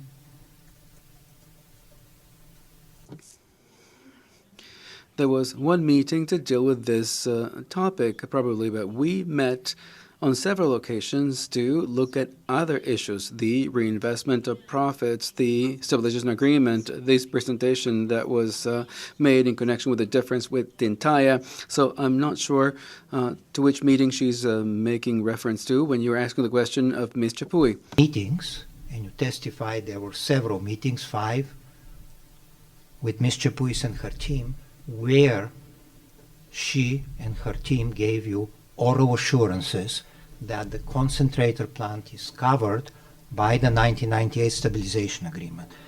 Here, she says, yes, I told them that, and that was 1 meeting. And I'm asking you whether you wish to change your testimony that it was 1 meeting only when Ms. Chapuis gave you those oral assurances. No, I have not said that there were 5 meetings where oral assurances were given to me. You asked me before, if I understood you correctly, how many times we met with the DGM and how many meetings we held. I said in general. General, but let me ask you again to avoid them. How many meetings did you have with Ms. Chapuis and her team during which she and her team gave you oral assurances that the concentrator plant is covered by the 1998 stabilization agreement? hubieron reuniones. There were several prior meetings, but we were given an answer in 1 meeting. But before getting that answer in that meeting, we had prior meetings and we made presentations as well. We know that you had many meetings and gave presentations. My question is, You say they gave you oral assurances, and I repeat, the oral assurances you say were that the concentrator plant was covered by the 1998 stabilization agreement. Those oral assurances that you have discussed extensively in your witness statement were given to you at 1 meeting, 5 meetings, 500 meetings. En el 2004 fue In 2004, it was in one meeting. In 2003, during the review of the reinvestment of profits as well. Meeting. en el 2003. In 2003. And that's not what Ms. Chapuis says. So, misremembering, you think. Podría ser. Perhaps. Maintain your testimony. Que nos habían dado Sir, what happens is that, I just wanted this to be clear. We held a number of meetings, many meetings, not only with the DGM, with the ministers of energy and mines, etc. Not. Minem es el ministro. Minem is the minister of energy and mines also as well. Can we look at the same document, the transcript, tab 5, C1135, day 3, Page. 3, and let's begin at page 716.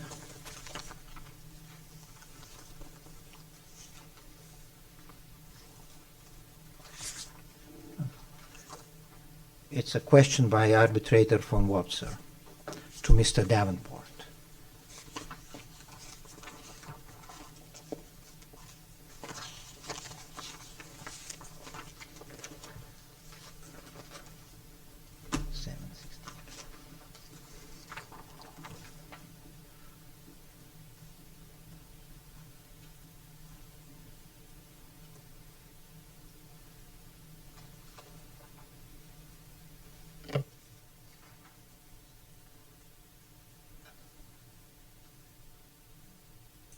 So 715, my apologies, line 20.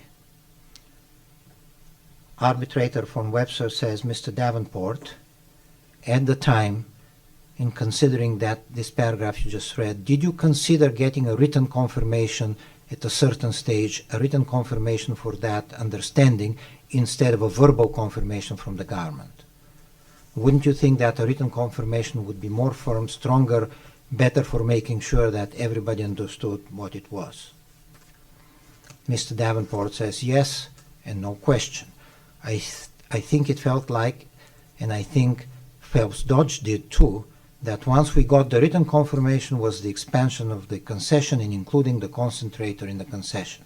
It was the concession that was stabilized to me, that was the written confirmation. Arbitrator von Wopser, but a written confirmation specifically saying that the stabilization would apply. The witness. You know, again, I guess, I can just answer, when we did the expansion in 2001, it was stabilized, the increase, and the crusher throughput. And to me, the written confirmation is that we include the concentrator in the beneficiation concession. To me, that was the written confirmation that it was stabilized. Even though, but didn't say, the document didn't say stabilization, right? There was no written confirmation specifically saying there was that the price would be stabilized, the concentrator.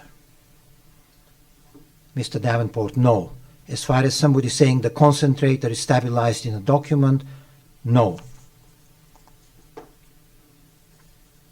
Arbitrator von Wopser, you didn't consider that as prudent of Mr. Davenport. Well, as I explained before, and I tried to explain to Phelps Dodge, I wasn't going to get that from a minister. You know, they just weren't going to get out on the line and say that. We had to go through the process, and then once we understood that, if we included the concentrator in the concession, that would be stabilized. But getting them to say the concentrator is stabilized in a document, to me, that wasn't going to happen. Arbitrator von Wopser, you would have preferred it to happen. Mr. Davenport, yes, I suppose I would have preferred it to happen, but you know, based on my experience in Peru, that wasn't going to happen. You see that testimony? Yes, sí. Okay. Now, let me ask you this.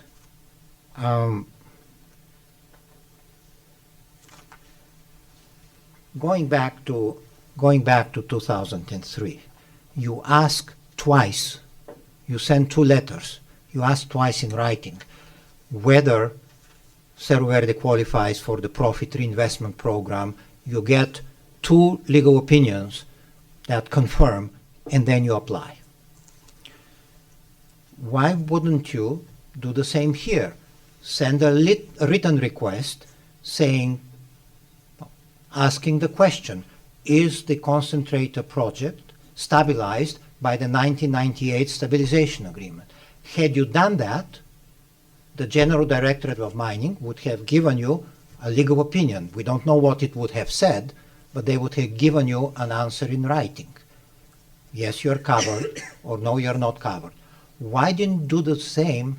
Why didn't you do what you did in 2003 in relation to the profit reinvestment program sometime in 2003 or in 2004 when the political situation got tense?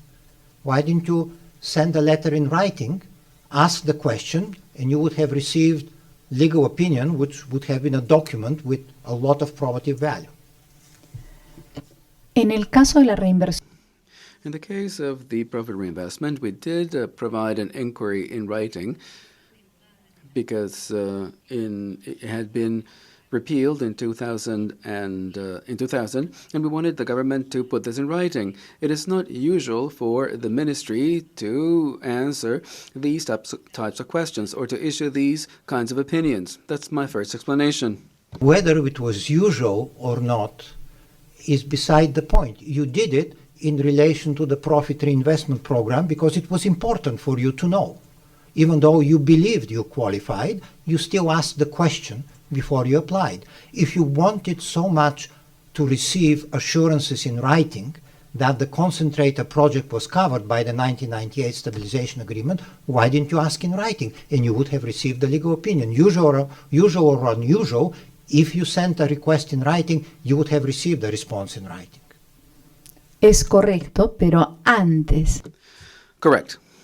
But before, when we started looking at this expansion, and when we had held discussions with the ministers at the time, and all of them had assured to us that the contract was going to include the concentrator plant as well.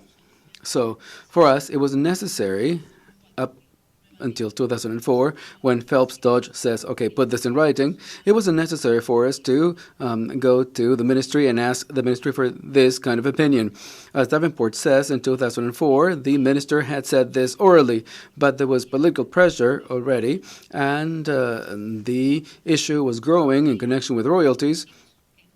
So when we wanted them to give us something in writing, well, we wanted to go even further. We wanted to include the concentrator as a separate beneficiation concession, and the DGM said, no, do it like you did before. Expand the beneficiation concession, and it is going to be included in a directorate resolution that has more value than a legal opinion. And it was going to be signed also by more people that assessed this request. You keep talking about the expansion of the beneficiation concession, which we established does not mention the 1998 stabilization agreement. I'm asking you, in 2004, when the political situation got worse from your perspective, and you wanted to receive written assurances, why didn't you ask in writing for written assurances, and you would have received a response in writing? Why not? Igual que hicimos en el año 2003. Just like we did in 2003, before sending the letters, we went to the DGM to explain that we were going to send those letters and to explain to them what we needed. And we did the same thing. I think that email has to do with that meeting. We did the same thing with the DGM. We told them, okay, we need something in writing. So considering the same political climate and other issues, we thought about creating a separate beneficiation concession and including it in the stabilization agreement. But the response by the DGM, after assessing the issue, wasn't something immediate, said no. Please extend the beneficiation concession, and then you have the guarantee that this is going to be covered under the stabilization agreement. Tab 6, which is C1136, that's again the transcript. day 4.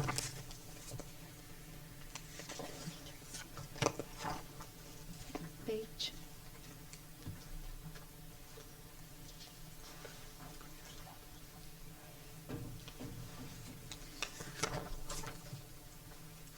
I'll give you the page number in a second.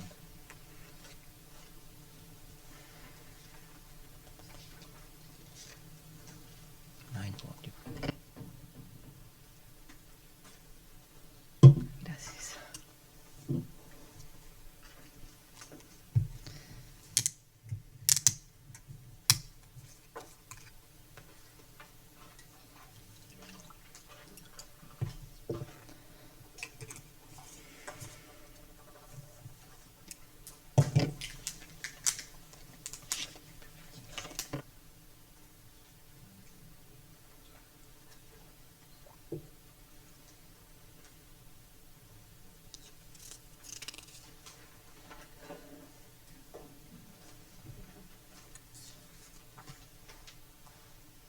So it's page 943, and it's the second line.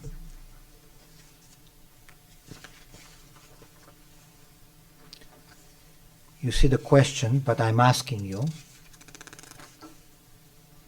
Again, this is the examination of Ms. Chapuis. Why don't you, Ms. Chapuis, the Director of Mining, send Cerro Verde a letter putting in writing what you told them in this one meeting? She answers, are you there? Ms. Torreblanca, are you there? Sí. She answers, I produce letters for the mining title holders in response to applications or requests.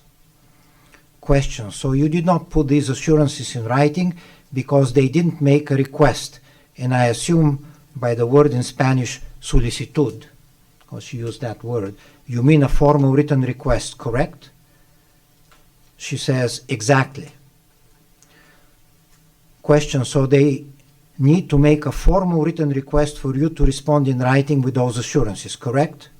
Answer, precisely, as we saw this when we discussed the 2003 issue, the 2003 issue being the reinvestment issue. Had they submitted a formal request, you would have had to go through a process with MINEM, with lawyers and engineers to consider it, and have them prepare a report or an opinion in writing before you notify Cerro Verde, correct?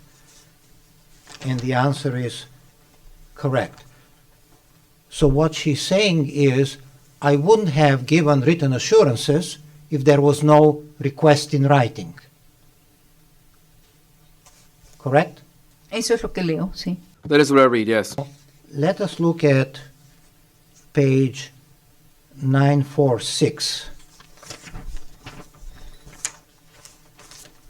And look, the question begins on at line 16.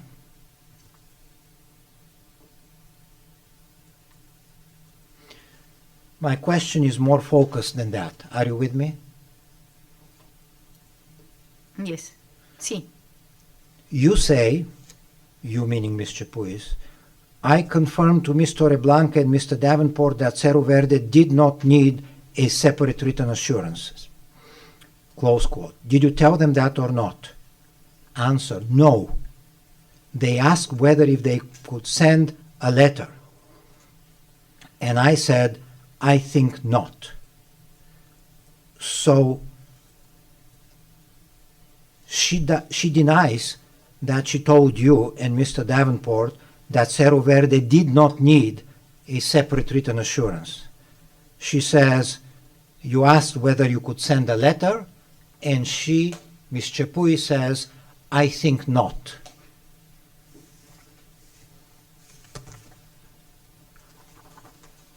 So Ms. Chapuis didn't want you. She didn't say you don't need to send a letter. It's not necessary. She essentially told you, do not send a letter. Is it possible, Mr. Torreblanca, that she told you don't send a letter because then I have to respond in writing and my response is not a response that you would like?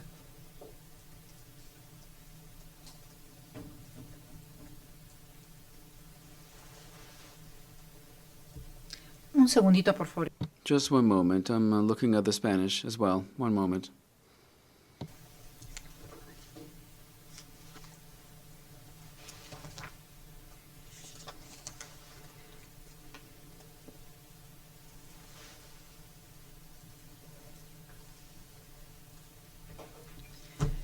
No, no es posible. No, that is not possible. As Ms. Chapuz says here, it says, for me it was clear, and for the whole team, and all of them who were going to write the response letter, we were there before Davenport. Yes, we all agreed, and it's understood that the concentrator was going to be included. You answered the other question saying it's okay. One of those individuals was Mr. Tovar, when you referred to everyone, and she said, well, she never submitted an objection to the legal opinions obtained. And you said that you would have answered in writing if they had submitted an official reply in writing. We were at a meeting where the individuals that were going to write the legal opinion were there. Ms. Padilla, Ms. Menendez, Mr. Luis Arriaga, and we had decided, all of us, that the concentrator was to proceed. And they said that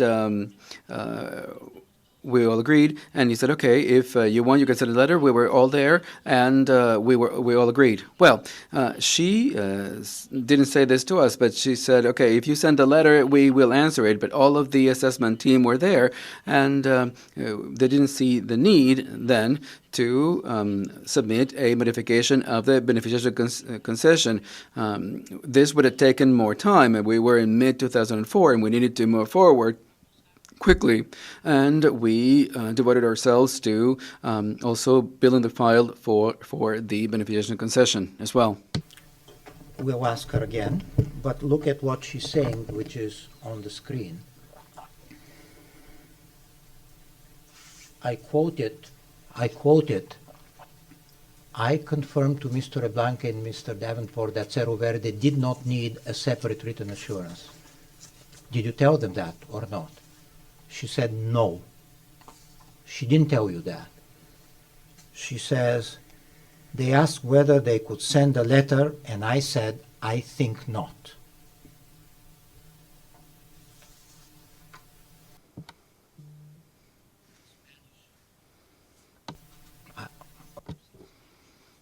Is not incorrect. Ellos preguntaron si podían mandar. They asked if they could send a letter, and I said, I think not. And then she explains who else was at the meeting. So you're saying that testimony by Ms. Chapuis is incorrect? No estoy diciendo. I'm not saying that it is incorrect. I'm saying that at the meeting, all of the individuals that were to make the decision were there. That is why we did not send a letter later on.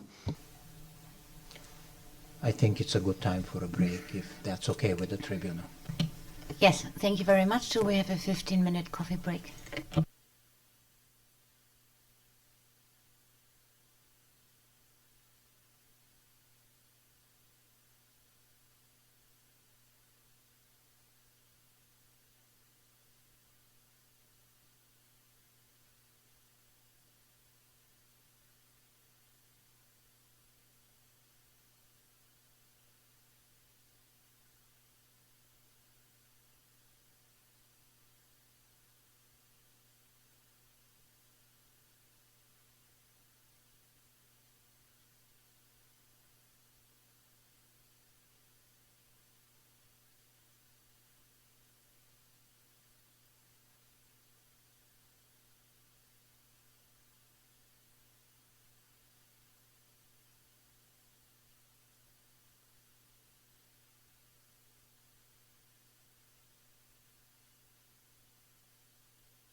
Before we continue with the cross-examination, can I just briefly ask counsel how they intend to spend the rest of the day? How much time do you anticipate will you need for further cross-examination of Ms. Torreblanca? Then the question would be to Mr. Praga and his colleagues whether you wish redirect, and so that we understand whether we start with Mr. Davenport today or start with him tomorrow, because we need to conclude today at 6. I'm hoping that we can start with Mr. Davenport today, unless Council has a long redirect for Ms. Torreblanca. We have also some questions. And we probably have a few questions on redirect, but we have to see how it goes. Then we just start. Please go ahead. Thank you very much, Madam President. Ms. Torreblanca, can we look at tab 32 of your binder? That's Exhibit CA4.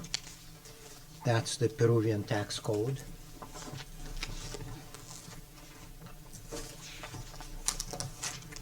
And I ask you to look at Article 93.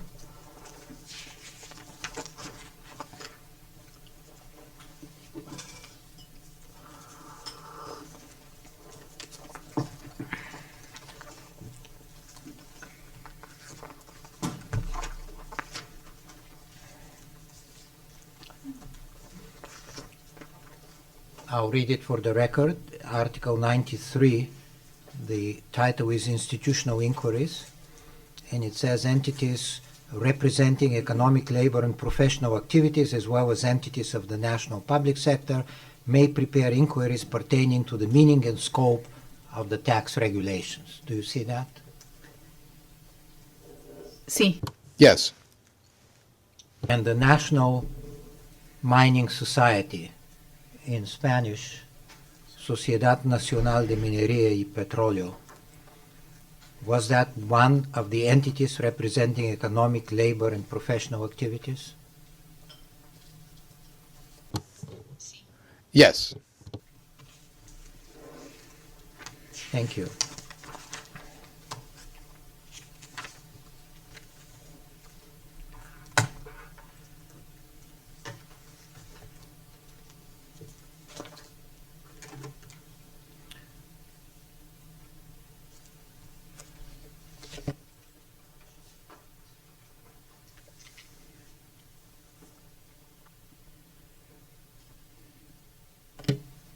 Can we look at your second witness statement, tab 2, paragraph 25?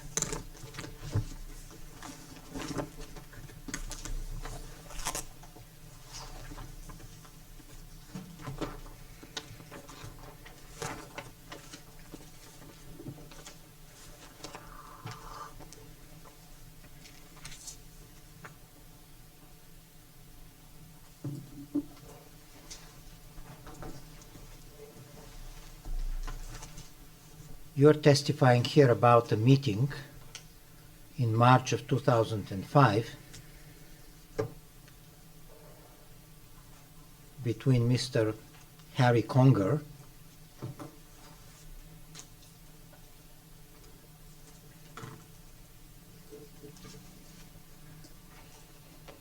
and Mr. Tovar.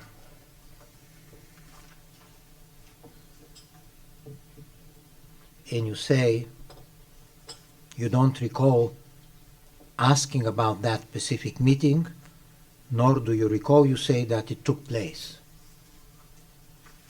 Do you see that? Sí, es correcto. Yes, that's correct. Tab 33, Exhibit RE 206.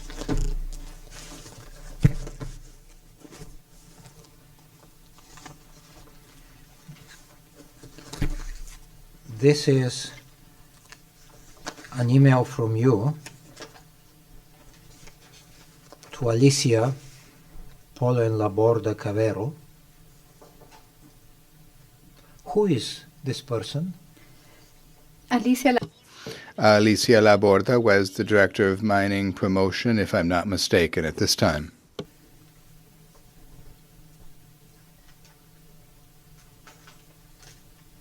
Director of Mining Promotion, you said? Yes, if I remember well, she was the director of mining promotion or worked in the mining promotion directorate. Del Ministerio de Energía. Ministry of Energy of Mines. Okay. Yes.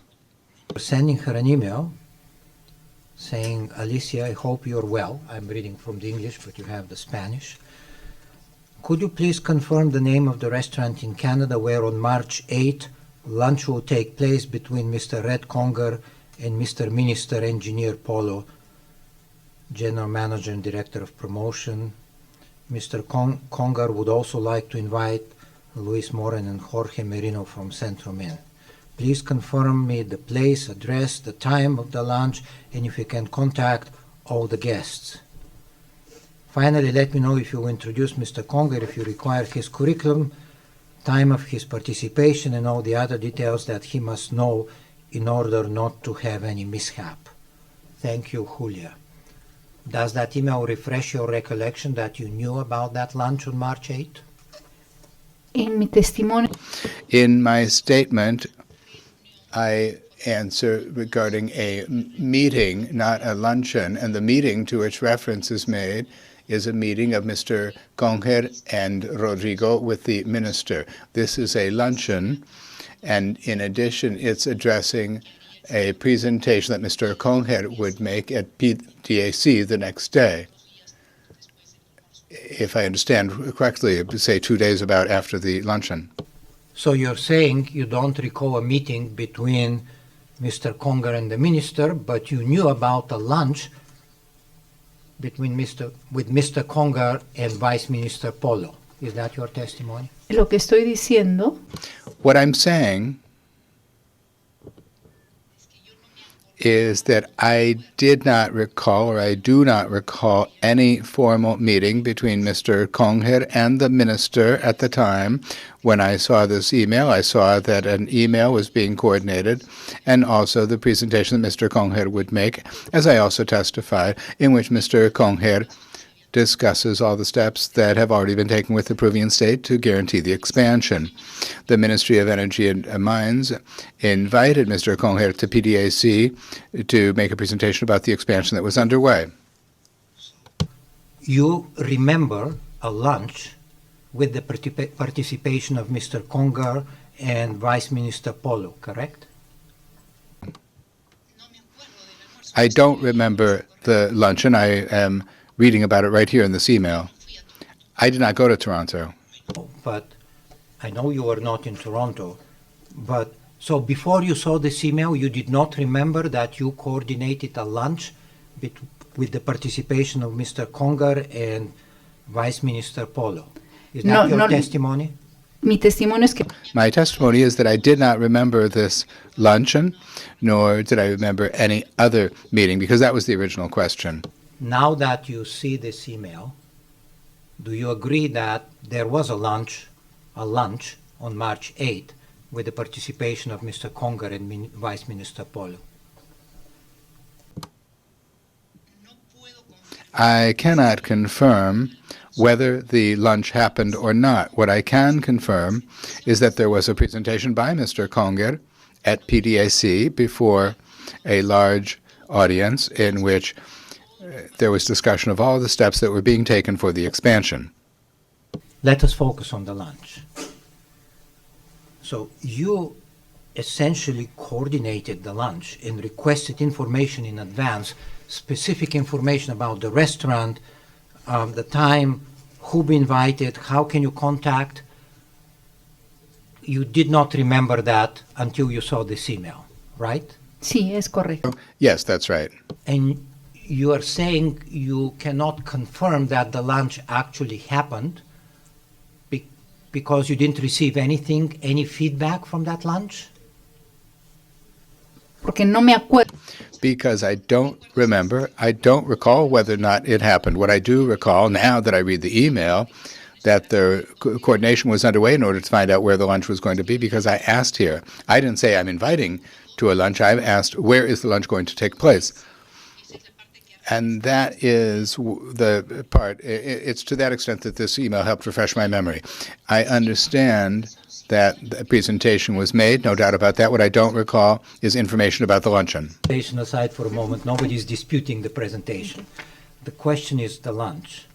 So you coordinated the lunch in some detail, including address, name of the restaurant, who will participate, what time, etc.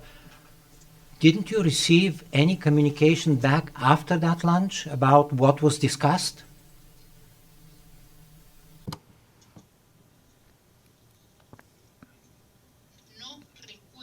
I don't remember there being any specific report by Mr. Conger about the lunch, because the communication mostly had to do with the presentation, which was the important part.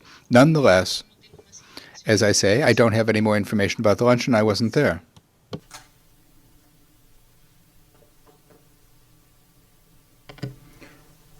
So you don't remember whether you received any feedback about what was discussed at the lunch, correct? Es correcto. No recuerdo qué discutieron. That's right. I don't remember what was discussed at the lunch, but had it been important, no doubt Mr. Conger would have mentioned it to me.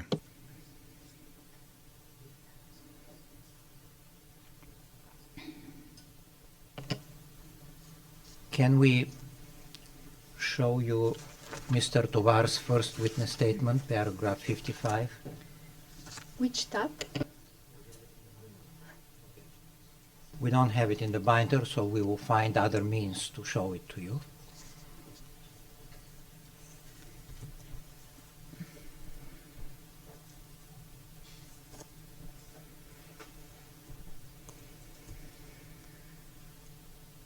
Can we put it on the screen?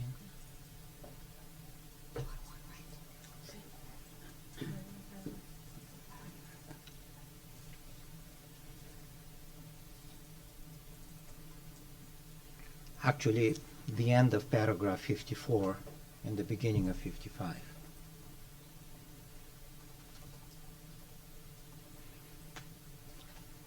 And with apologies to the tribunal, we'll show it on the screen because we didn't have a hard copy.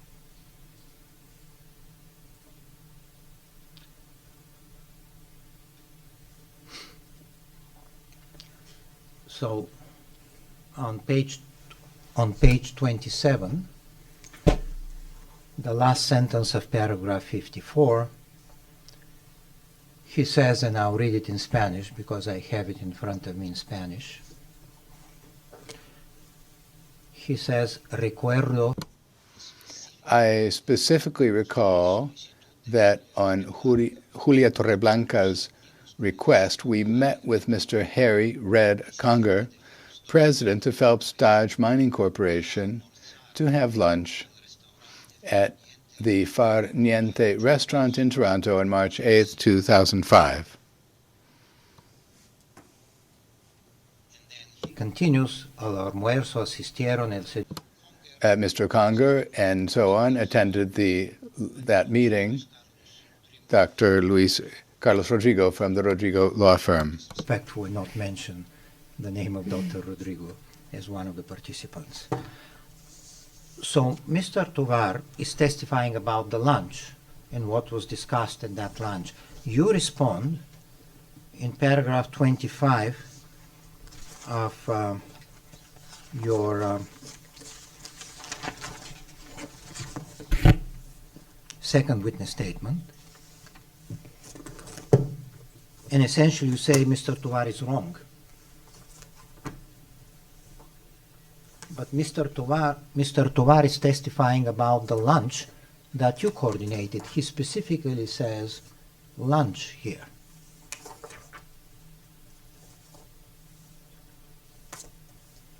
¿En qué parte está, perdón? Where are you? I'm sorry. 5.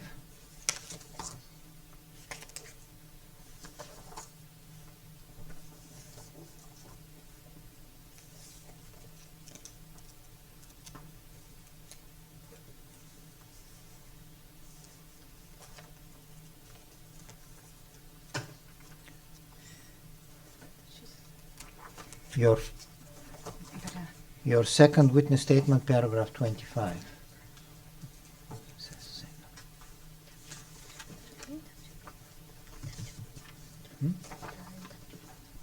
It's at tab 2.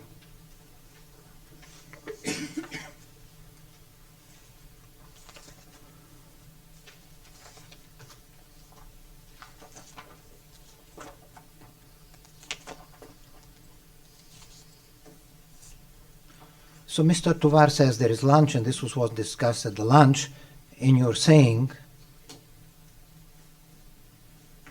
are you saying he was wrong? Lo que es-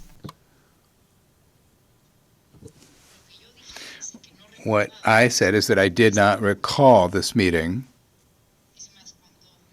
Moreover, when you showed me the email, I said that with the email I have recalled that coordination, but I did not remember that. But had a topic been addressed such as what Mr. Tovar says, that the concentrator had to pay royalties because it was not stabilized, and not only Mr. Rodrigo and Mr. Conger would have told me that, but Mr. Conger would have presented to me the next day that he was working on and that everything was going well with the presentation. So it's not consistent. What I'm saying is I wasn't there at the meeting with Mr. Tovar, but Mr. Rodrigo or Mr. Conger would have told me, and I suppose he's referring to the lunch because the lunch discussed in the email. Here it doesn't say lunch, I think. Lunch, but Senor Tovar does say lunch. And so now, having looked at your email, do you have any reason to say Mr. Tovar was wrong when he said there was a lunch meeting the way he describes it? Hay dos partes en su... Your question has two parts. No. Do you have any reason to believe there was no lunch in spite of what Mr. Tovar is saying? I have no reason to believe that there was no lunch. That first of all. I haven't finished. I'll ask you the second question. The second question is you didn't even remember that you coordinated this lunch before seeing this email, but you remember what was not discussed at the lunch, correct? La precisión. What I was going to specify is that I did not recall coordinating the lunch, and I'm not sure if that lunch is the same meeting that Mr. Tovar cites. This first of all. Second, had there been such a meeting, and it seems that it did take place, Mr. Conger or Mr. Rodrigo would have informed me if Mr. Tovar had made an assertion such as that which today, or what is being said now, that he said. And had he done so, Mr. Conger would not have been making a presentation at PDAC thanking the Ministry of Energy and Mines for its work in March of 2005, knowing that at that moment he was being told that he was going to have to pay royalties for the concentrator, which was something that was not discussed at any time. Well, you said they would have informed you, Mr. Conger and Mr. Rodrigo, but just a few minutes ago you said you did not remember whether or not you received any feedback. Is it possible that No. Is it possible that you did receive some feedback that you did not remember? Lo que dije es que no tenía... What I said is that I did not have a confirmation as to whether the lunch was going to take place or not. I'm just talking about the lunch. Transcript. I asked you, did you receive any feedback from the lunch? And you said, I do not remember. You can review the transcript because I said I do not know whether the lunch took place or not. I do not recall whether the lunch took place or not. And I'm establishing a difference between the meeting and the lunch because I do not know whether they were the same or not. I ask you again then, did you receive any feedback about what was discussed at the lunch? No, and I was never told, just in case, that the lunch something. I was never told that Mr. Tovar had made an assertion such as the one included here. Again, I'm asking about the lunch, okay? And do you remember now categorically that you did not receive any feedback about the lunch? Or do you not remember whether you received or not? No. I do not recall having received information as to the lunch itself.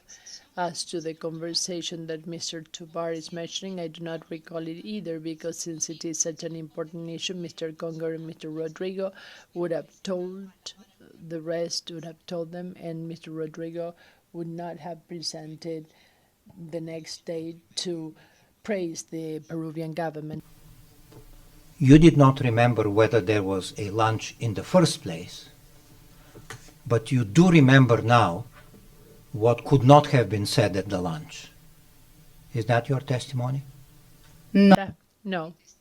My testimony is that I did not recall having coordinated this lunch as we see it in the emails. I have recalled this as a result of this arbitration when I was shown the contract. That's the first part. The second one, and that is if a state official, in this case Mr. Tovar, had made such a statement, Mr. Rodrigo or Mr. Conger would have told me. That's what I'm saying.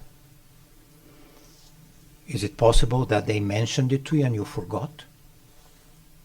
No, There's no way. About coordinating the lunch, but you would not have forgotten any information about the lunch, correct? Efectivamente, yo estaba Indeed,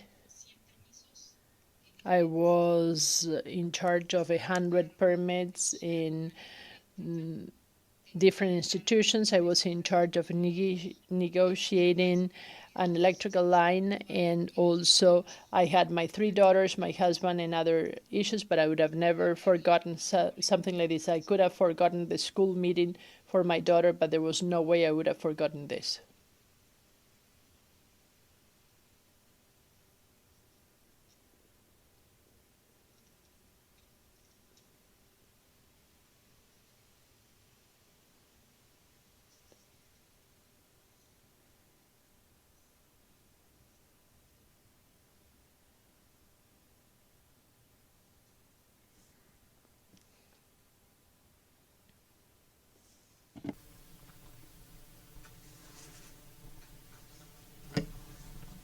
Madam, this concludes the cross-examination at the moment. Thank you. Thank you very much.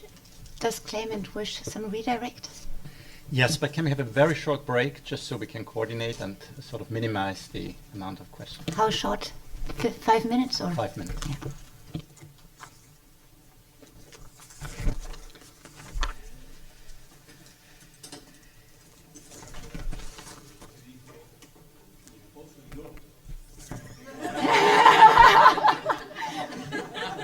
por favor. Faltaba, y otros temas, por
Ms. Torreblanca, I have a few questions for you.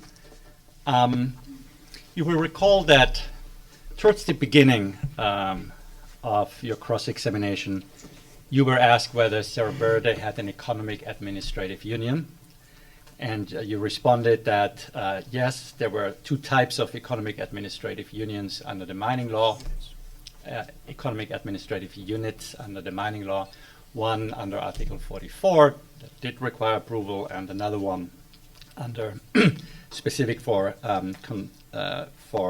stability guarantees. Can you explain to us the difference between these two types of economic administrative units? Sí.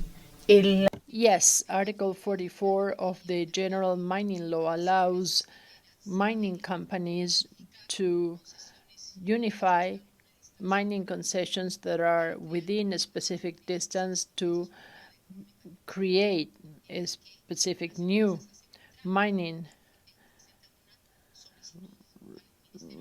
right. That is, the economic administrative unit.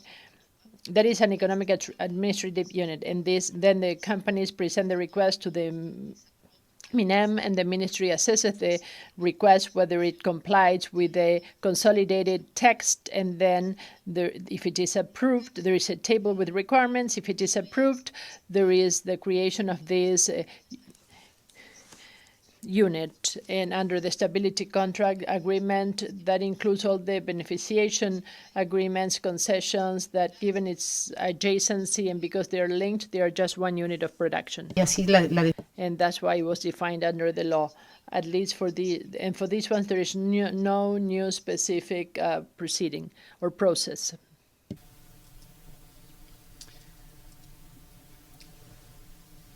You also discussed or answered several questions from Mr. Alexandrov regarding the reinvestment of profit benefit. And Mr. Alexandrov showed you MINEM's approval of the profit reinvestment benefit and asked you whether Cerro Verde had other mining units at the time. And you responded that there were several mining units being offered and that Cerro Verde could have purchased other mining units during the period, the relevant period being October 2004 to February 2007. Now let me ask you, during that time period, October 2004 to February 2007, did Cerro Verde consider acquiring other mining units? Yes. The due diligence process to acquire Tintaya, for example, it was being offered on sale. Perdón. Disculpen. I apologize.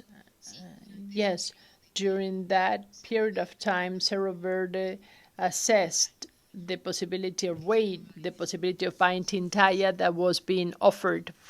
So it was reserved at that point, but the duty to reserve that information, but now I can share it. Of the profit reinvestment benefit and the resolutions of the MINEM. You will recall you were shown two resolutions of MINEM, CE 398 and CE 399.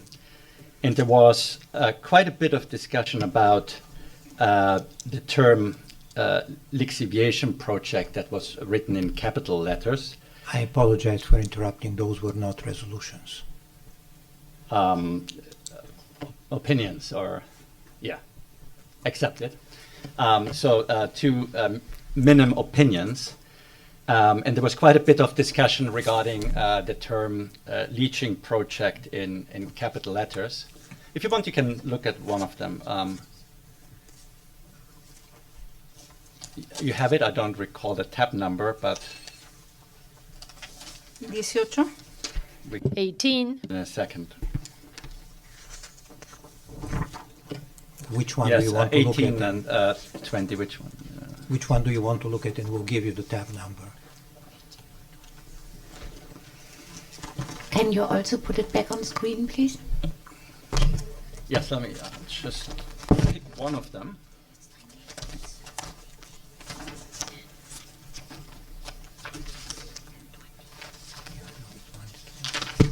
This one here. They are at tabs 18 and 20. I don't know which one you want to show. Give me one second, please. We take this one? This is the 23, 23. Is that a different one? Or how many do we have? Oh, this is the opinions, yeah. Does this have capital letters?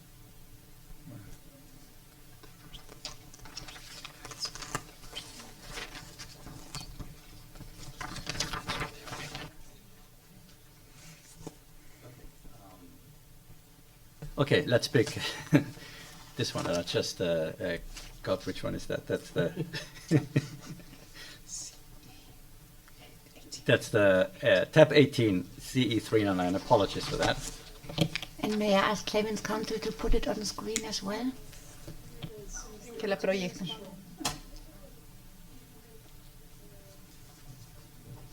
Well, let me just ask the question like this. You will recall that in the resolutions, the term Proyecto de Lixiviación de Cerro Verde Lixiviation Project was written in capital letters. And you testified about that. What was your understanding why the two minimum opinions use capital letters to refer to the Cerro Verde leaching project? Porque ese era el título que Because that was the title. They understood that that was the title to the contract, and it also included the unit of production of Cerro Verde as described in this contract, including the mining concession 1, 2, 3, and also the beneficiation concession that is called Beneficiation Plant Cerro Verde. That is the reason.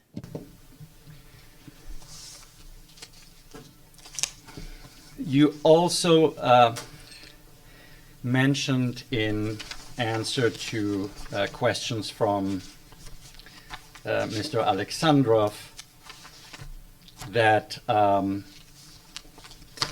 Cerro Verde made in the course of the years a number of investments that were not included in the original feasibility study. Can you explain us what those investments were? de acuerdo.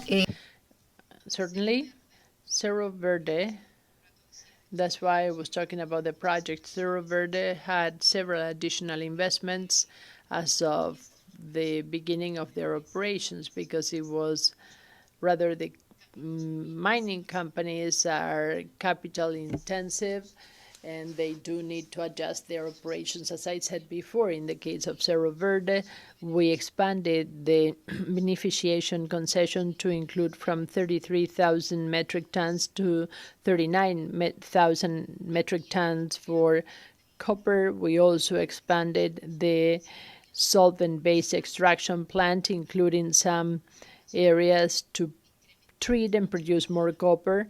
We implemented a platform that also treats the minerals that have not been crushed. We included also a crushing center, and this could be also with the introduction of new areas or also to increase production. But at all times everything that we introduced was under the same production unit without comparing it to the initial investment that was a requirement to be part of that contract. When were those expansions of the beneficiation concession made to include the investments? There were several. In 2001, 2002, 2004, 2006, etc. And they have continued. Ever challenged the application of the 1998 Stability Agreement to those new investments? No, nunca.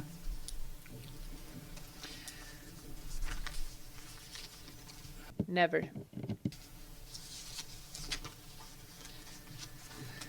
There was a long discussion about the assurances that were being sought from the government, which you will recall from this afternoon. Let me just ask you this one question. What, with everything that we heard today about that, what gave Cerro Verde, in the end, the assurance that the $850 million investment in the concentrator would be stabilized? dos diferentes documentos.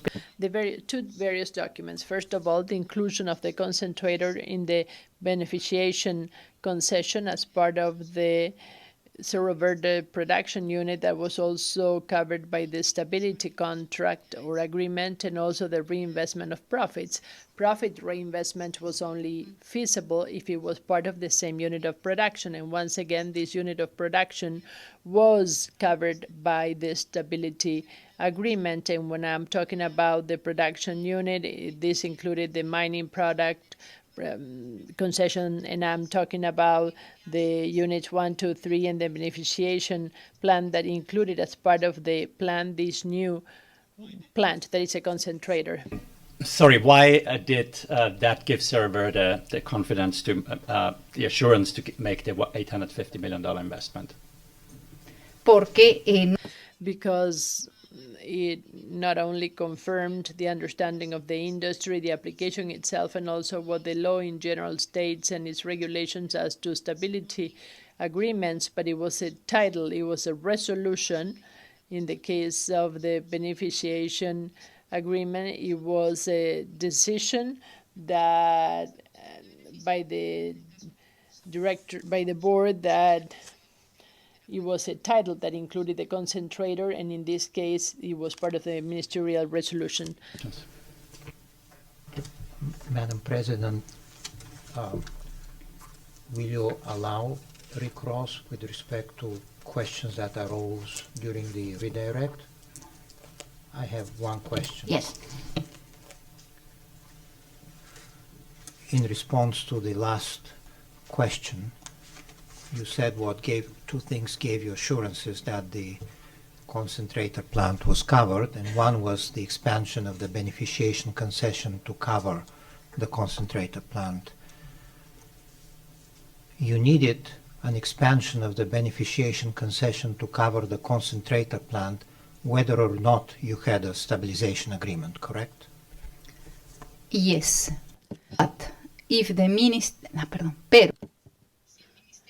But if the Ministry of Energy and Mines had considered that the concentrator was not covered by the stability contract, or it was not part of the same production unit, they would have asked us to request a beneficiation concession that was separate, independent.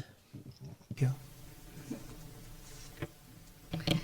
Ms. Torreblanca, I would have a set of questions relating to what you testified, that you were convinced, had the firm belief that the concentrator was covered by the stability agreement, and this was then later on in 2003 and 2004 confirmed by the government.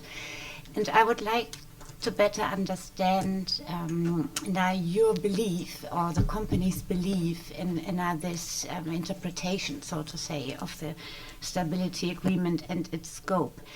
And when I tried to get a better understanding of it, I reviewed the documentary evidence on record, in particular preceding, so to say, the discussions in 2003 and before the investment.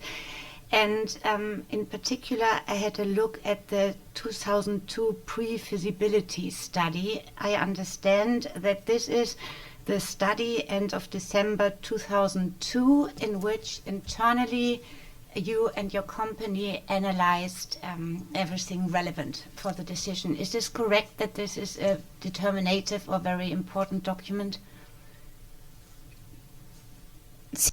Yes.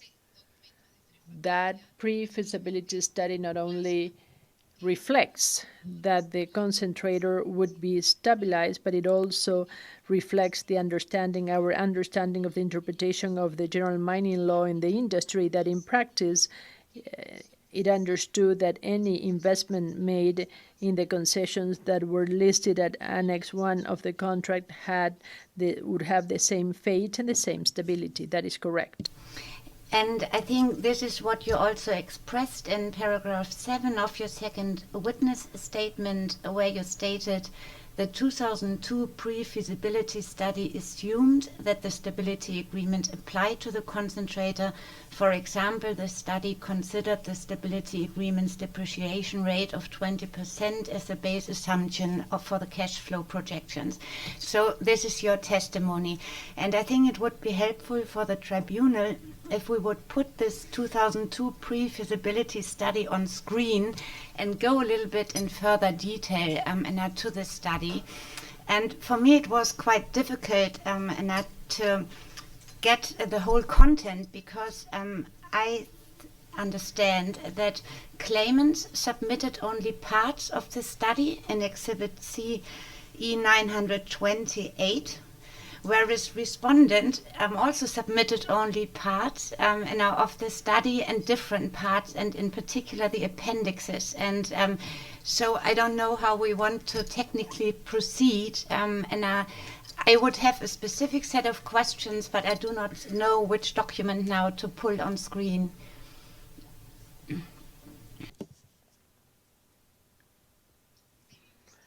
What claimant has submitted, and then Ms. Torreblanca can guide us to the specific provisions on she wishes to rely, and then we would have a look at respondent's document, and I would have some questions as to those. I think that makes sense, Madam President. And ours is a complementary submission to that which is put on the record by claimant. And, this was my understanding, and if I understand it correctly, this pre-feasibility study constituted of or comprised 2 volumes, so there was a lot in, and I'm interested in what was in and what supports or maybe contradicts your testimony that it was based on the firm belief or conviction that the stability agreement applied to the concentrator. So I would like to be shown some calculation, maybe alternative calculations, whatever the details of your assumptions at the time. Yeah, just to clarify, I understand that our exhibit number 928, which has the pre-feasibility study, contains the volume 1 minus certain redactions that have been made for privilege, but does not include the annexes that are volume 2. So the main body of the feasibility study is in there, about 308 pages on my iPad, and the various attachments that the feasibility study has is not in there. Then let us talk first to your document, because this was exactly the difficulty I had when I read it, that there were so many reductions in it, and so I wanted to ask Ms. Torreblanca whether she recalls the document and has some recollections on the background of these reductions. I don't know whether this has been subject to the privilege log, and whether you can comment on the document. Because even in the executive summary, there are parts reducted, right? Yeah, I understand that privileged information was redacted, so legal advice that is reflected in the document. And this is, if I'm not mistaken, the legal advice that was given by the Peruvian law firm, and it was advice on the scope of the stability agreement. Am I correct? That's correct, yes. Okay, then I will not ask questions, but this is what I understood, that this feasibility study did not only deal with the reinvestment of profits, but also with a review of the stability agreement. But because of privilege, we... Just to clarify for the record, the redactions not only relate generally relate to the investment, so there are a lot of different legal issues being discussed, and legal advice reflected that don't necessarily go to the question of stability, but there are other legal questions as well. Then the question that I can only ask you is, in light of another advice that you got, were you convinced that it was clear, and I mean I ask you now as a witness in these proceedings, were you and your company convinced that the concentrator and the income generated by the concentrator would be stabilized under the 1998 agreement, or was there some uncertainty? We were convinced that it was going to apply, the stability was going to have the same regime to the concentrator as to the rest of the production unit, considering that we had also had previous investments in the same unit that had not been challenged and were applied with the same regime.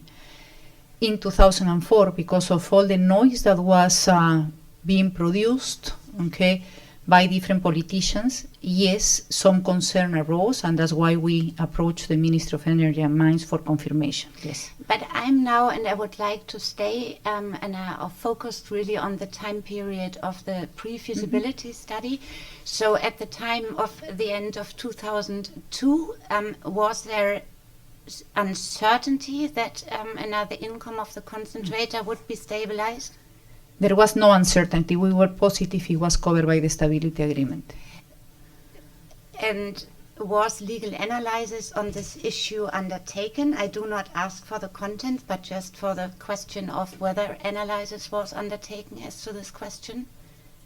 I'm not sure if I'm understanding your question. You say you were convinced, and my question is, did you instruct council to analyze the question of whether the income of the concentrator would be stabilized?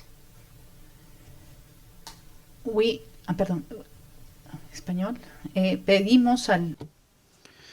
asked our lawyers, not only to them, but we asked them to review whether the concentrator, not only the income of the concentrator, but the concentrator itself was going to be included in the stabilization agreement.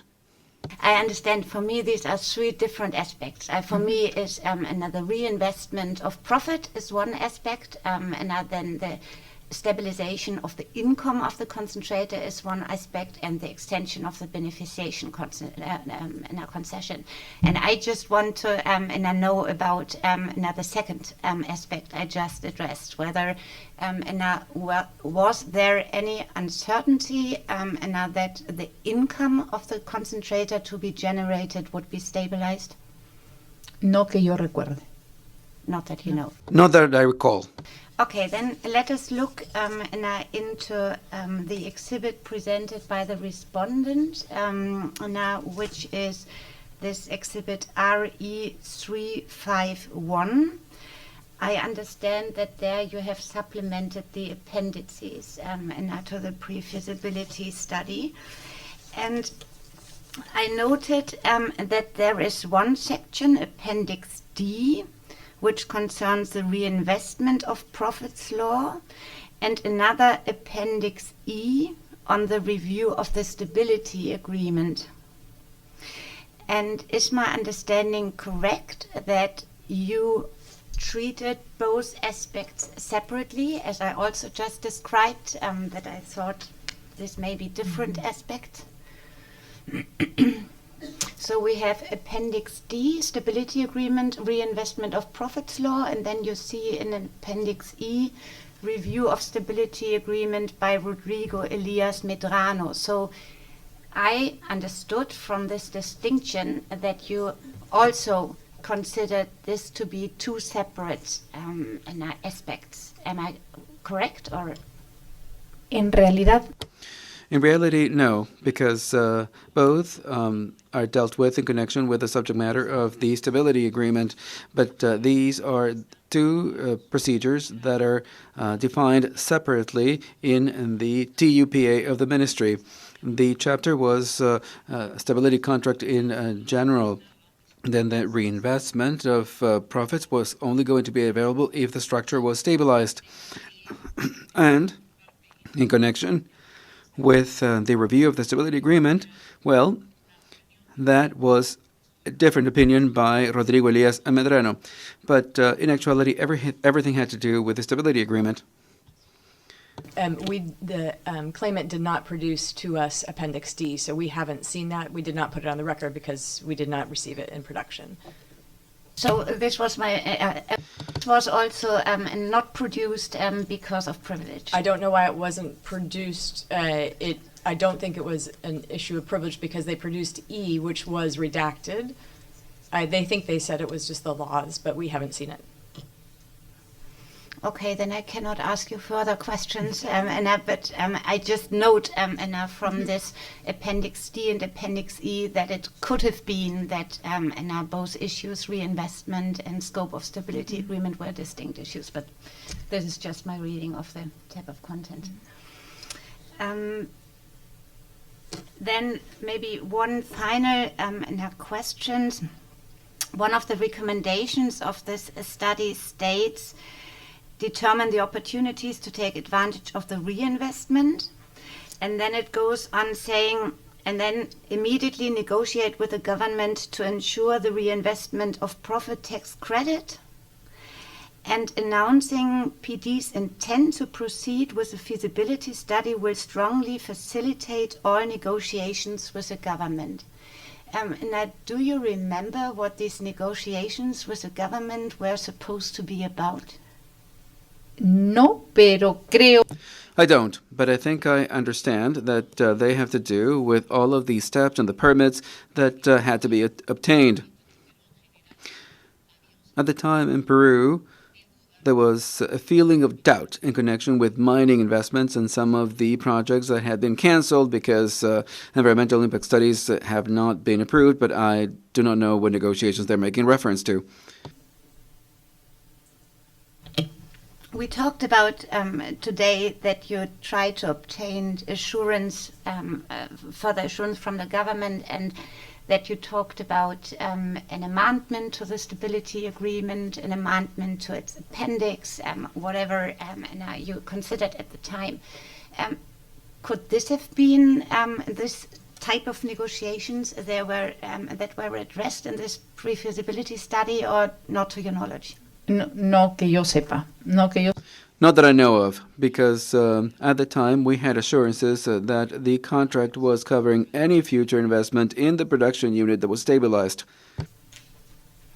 And again, what assurance were these?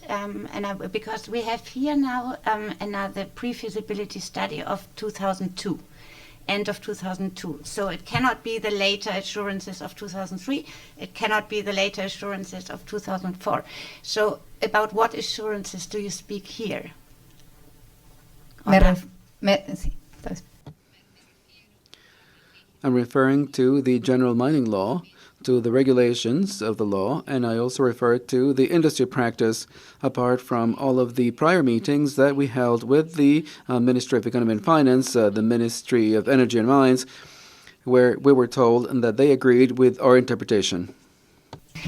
But when the concentrator, just help me, I try to understand, but now when the concentrator was not yet feasible before, why had you discussions with the government on the scope of the stability agreement for the concentrator? And can you specify when these discussions took place and who gave these assurances? Well, because as we saw a moment ago, Cyprus had committed itself to continue with the investment commitment and privatization, and to assess the viability of a concentrator. So for the assessment of the concentrator, we needed to find water. We needed to ensure power contracts. We needed other permits and other issues to know whether it was feasible or not. During this process of being able to review everything that we had to do, we met with the Minister of Economy and Finance, with the Minister of Energy and Mines, and with the Minister of Agriculture, with the National Water Authority, with the Vice Ministers for Energy and others to look at electricity issues and such. And in the context of those meetings, we were trying to understand which were the permits and the steps that we had to take. So we submitted Cerro Verde's intention, and we said that we had a stability agreement, what the contract said, and we told them, we understand that the contract covers and the Cerro Verde production unit and all of the investments that we're going to make and that we are making up to now. And we received the confirmation that that was the understanding, that the concessions listed in the contract were the ones covered under the administrative tax and exchange stability that the government had offered. But maybe let us be a little bit more precise.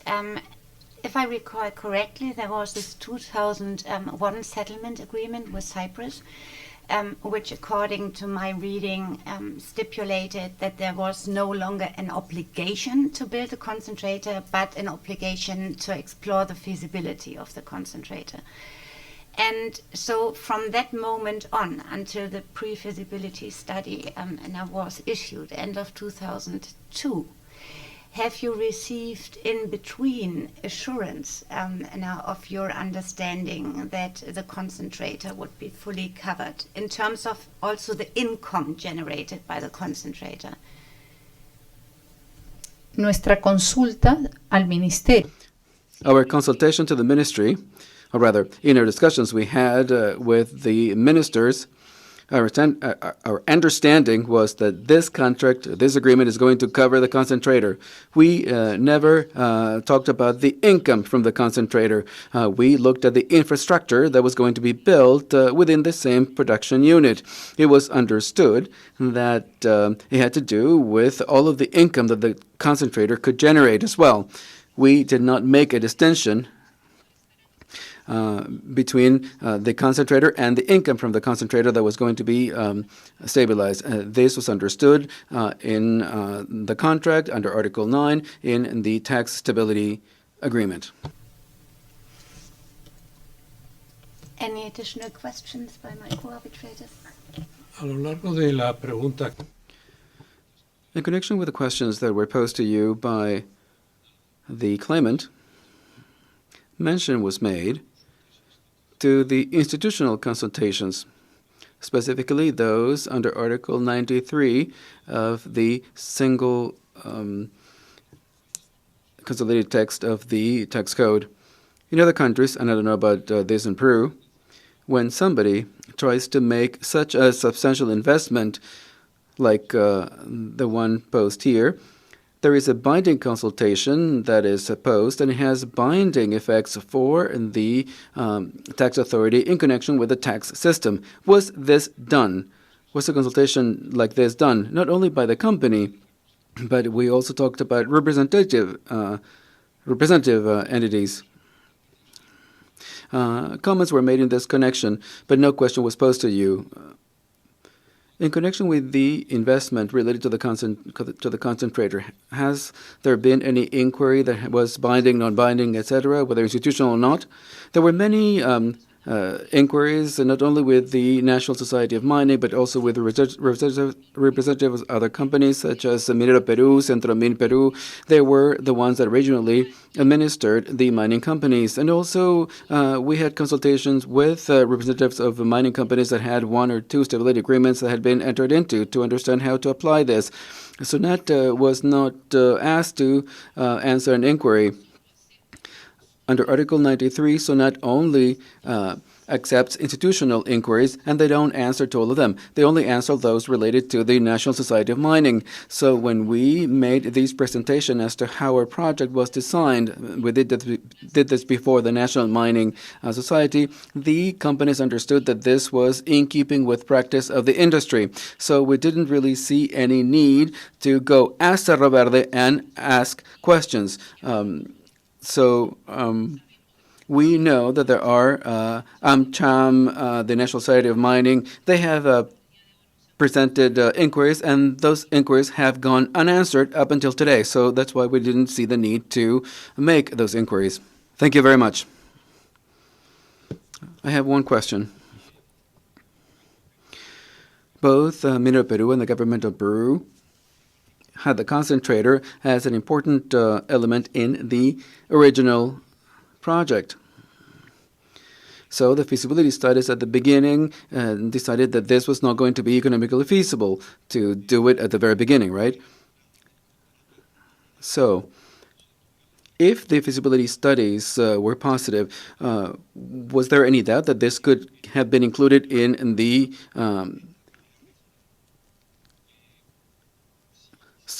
stability agreement? So, if feasibility was positive, if this was possible, would there have been any doubt for this to be included in the stability contract, stability agreement? I'm talking about the concentrator. I don't think that doubt existed in any of those cases. There was a commitment to make the feasibility study. If the feasibility study had been positive, if things had been done as they were done in 2004, that would have been the result. The beneficial concession would have been extended, and then the same steps would have taken as they were taken later.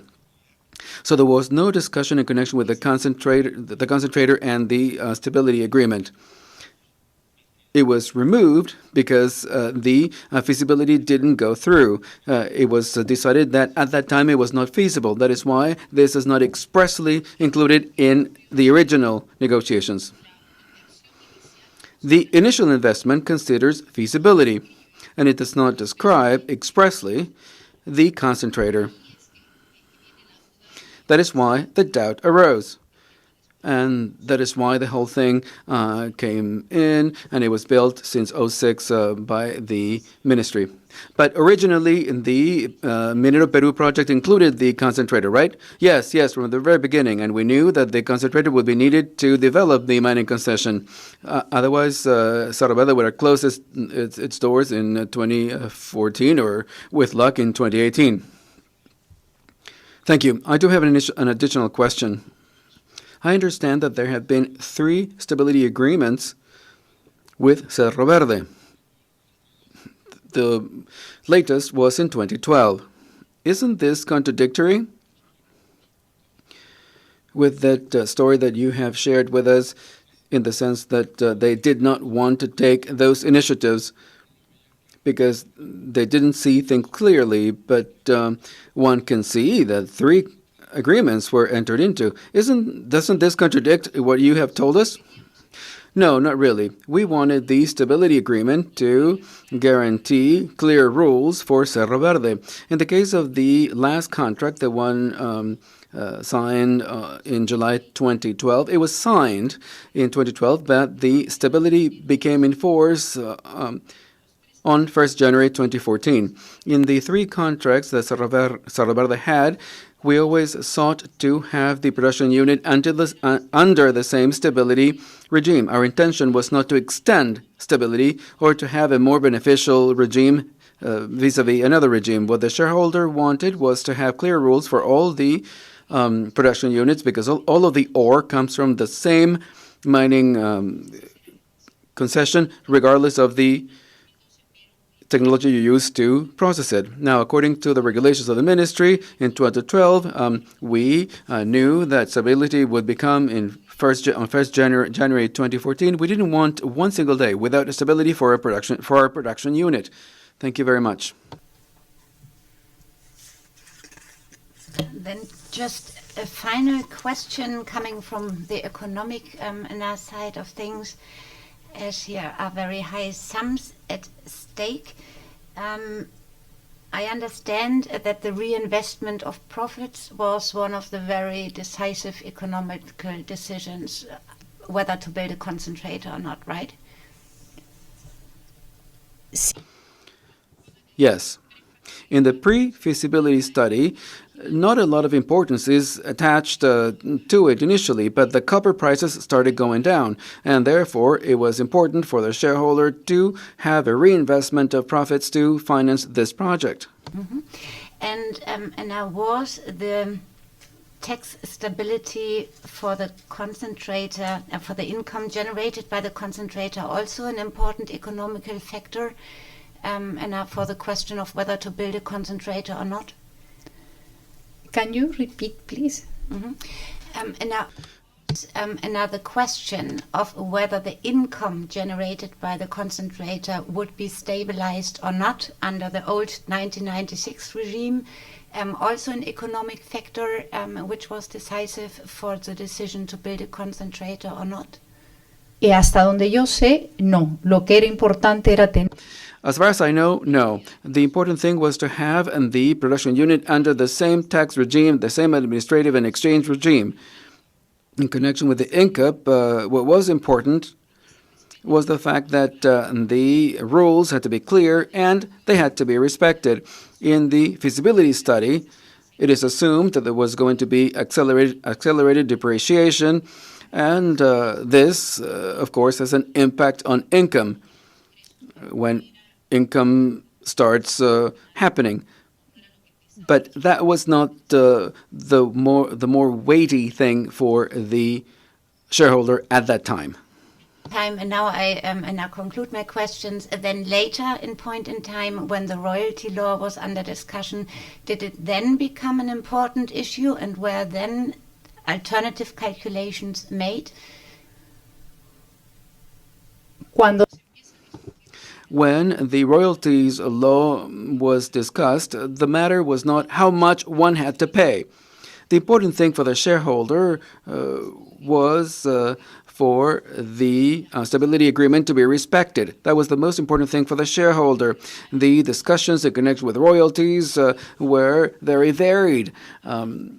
Initially, they said, okay, these are going to be imposed on companies that already have a stability agreement, and that was a concern.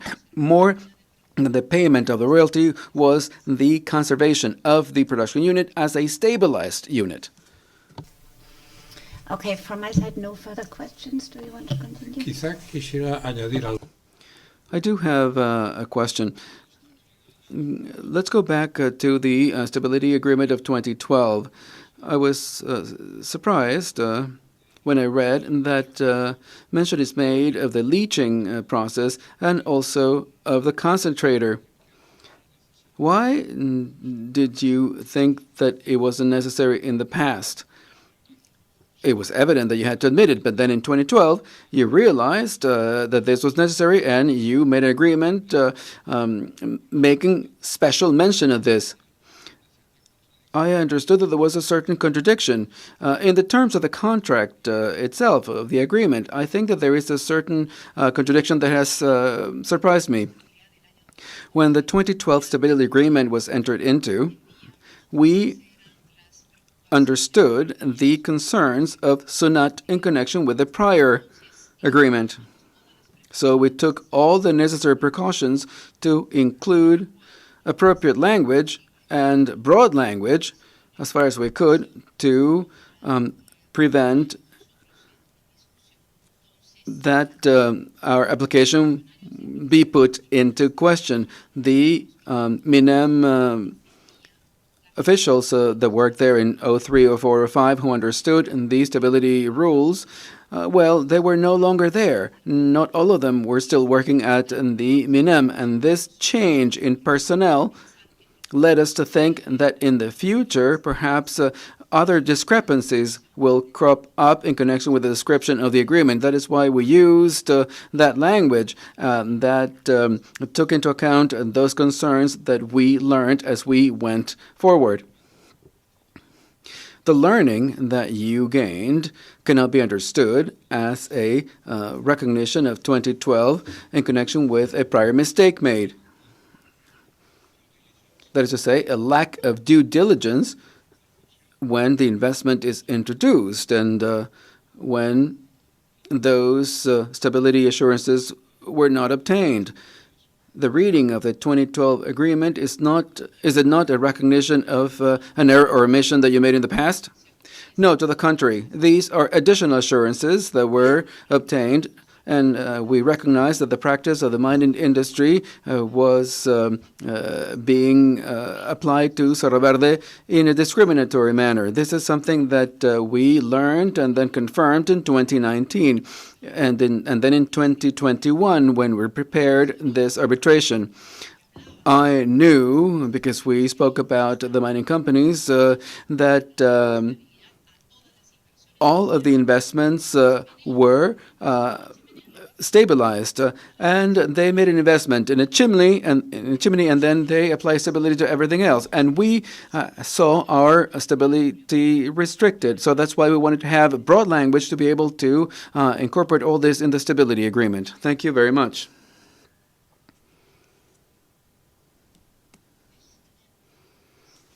Also from the tribunal side, thank you very much for Mr. Banker. You are released as a witness now. Muchas gracias. Thank you. Thank you very much. The question is whether, and we have now 5:30, whether we should start with Mr. Davenport. Madam President, if the tribunal can stay, excuse me, I've lost my voice cross-examining Mr. Blanca. Thank you very much. If the tribunal can stay until 6, as you mentioned earlier, we have a bit more than half an hour. We are ready to proceed with Mr. Davenport, his direct, and then perhaps begin his cross. Perfectly fine with us.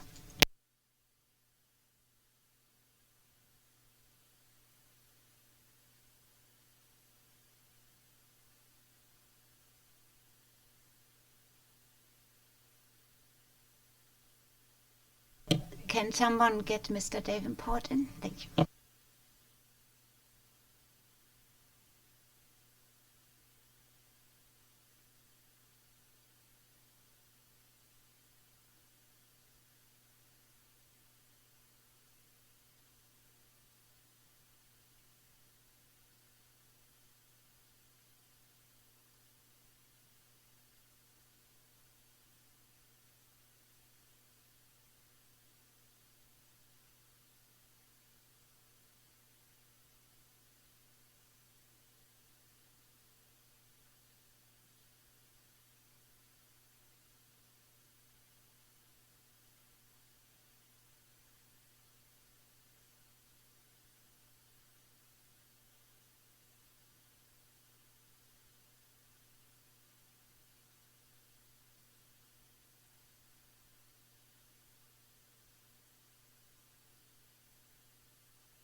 Madam President, just one item before we begin with Mr. Davenport, if we could. But, sorry, we're missing more than. We just, a procedural matter, because in the prior hearing, we did not have the phenomenon of witnesses staying in the room after their testimony. If we could just have it clear for the record that any witness who does so should, of course, not talk to any witness that has not yet testified.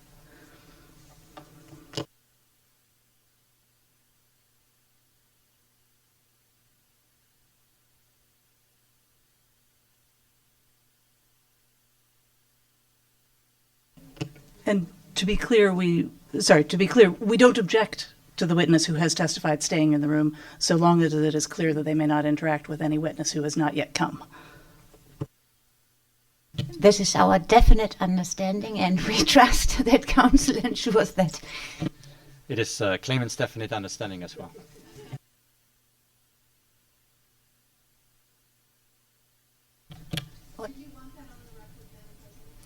Put it on the record.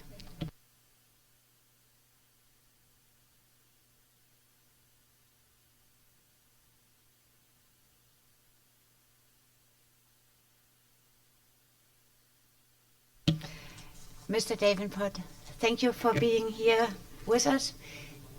Our third arbitrator will join in a minute, but he gave me permission to welcome you already and clear the formalities.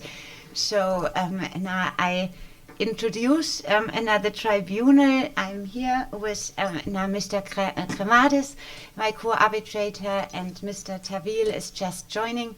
My name is Inka Hanefeld. I'm the presiding arbitrator in this arbitration. You have been called as witness in this proceeding by claimant, and Rule 35(2) of the ICSID arbitration rules requires that you make a declaration that you will say the truth. So I would kindly request you to read out the statement that you have in front of you. Okay, thanks. It's in Spanish, and my Spanish is not great. Oh, there it is. Okay. Okay, I thought it was a test. I solemnly declare upon my honor and conscience that I shall speak the truth, the whole truth, and nothing but the truth. Thank you. And do you have your witness statements CW5 and CW16 in front of you? Yes, I do.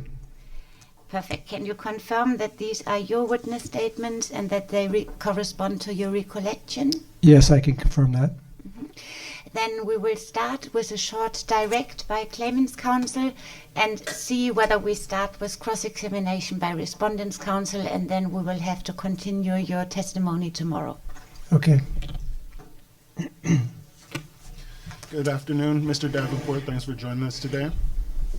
I'm just going to ask you a couple questions to get started. So you testified in your witness statement that when you were apologies, can you hear me better now? So I'll just ask you a few questions to get started today.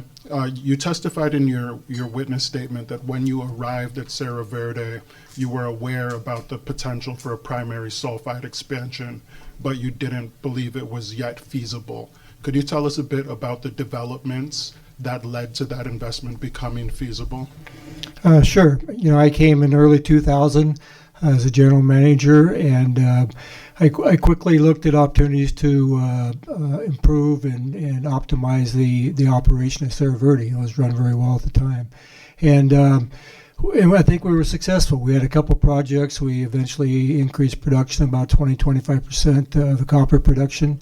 And during that time, the Jim Jones, who's the chief geologist at Cerro Verde, came into my office, and he was carrying a cash flow, and I always kind of smile when I say that because geologists aren't really known for carrying cash flows. They're more interested in exploration drilling and what happened, a long time ago. So, and the cash flow was for the primary sulfide study.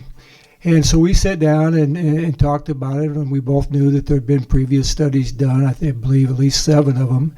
And they all kind of, some of them were not quite economic, and some they thought it were, but it really boiled down to me, the quick review I had done was that there was, really 2 big issues. One was water and one was power.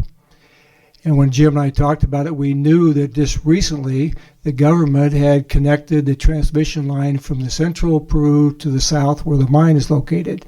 And what that did, that allowed inexpensive hydropower from the north to come down to the south.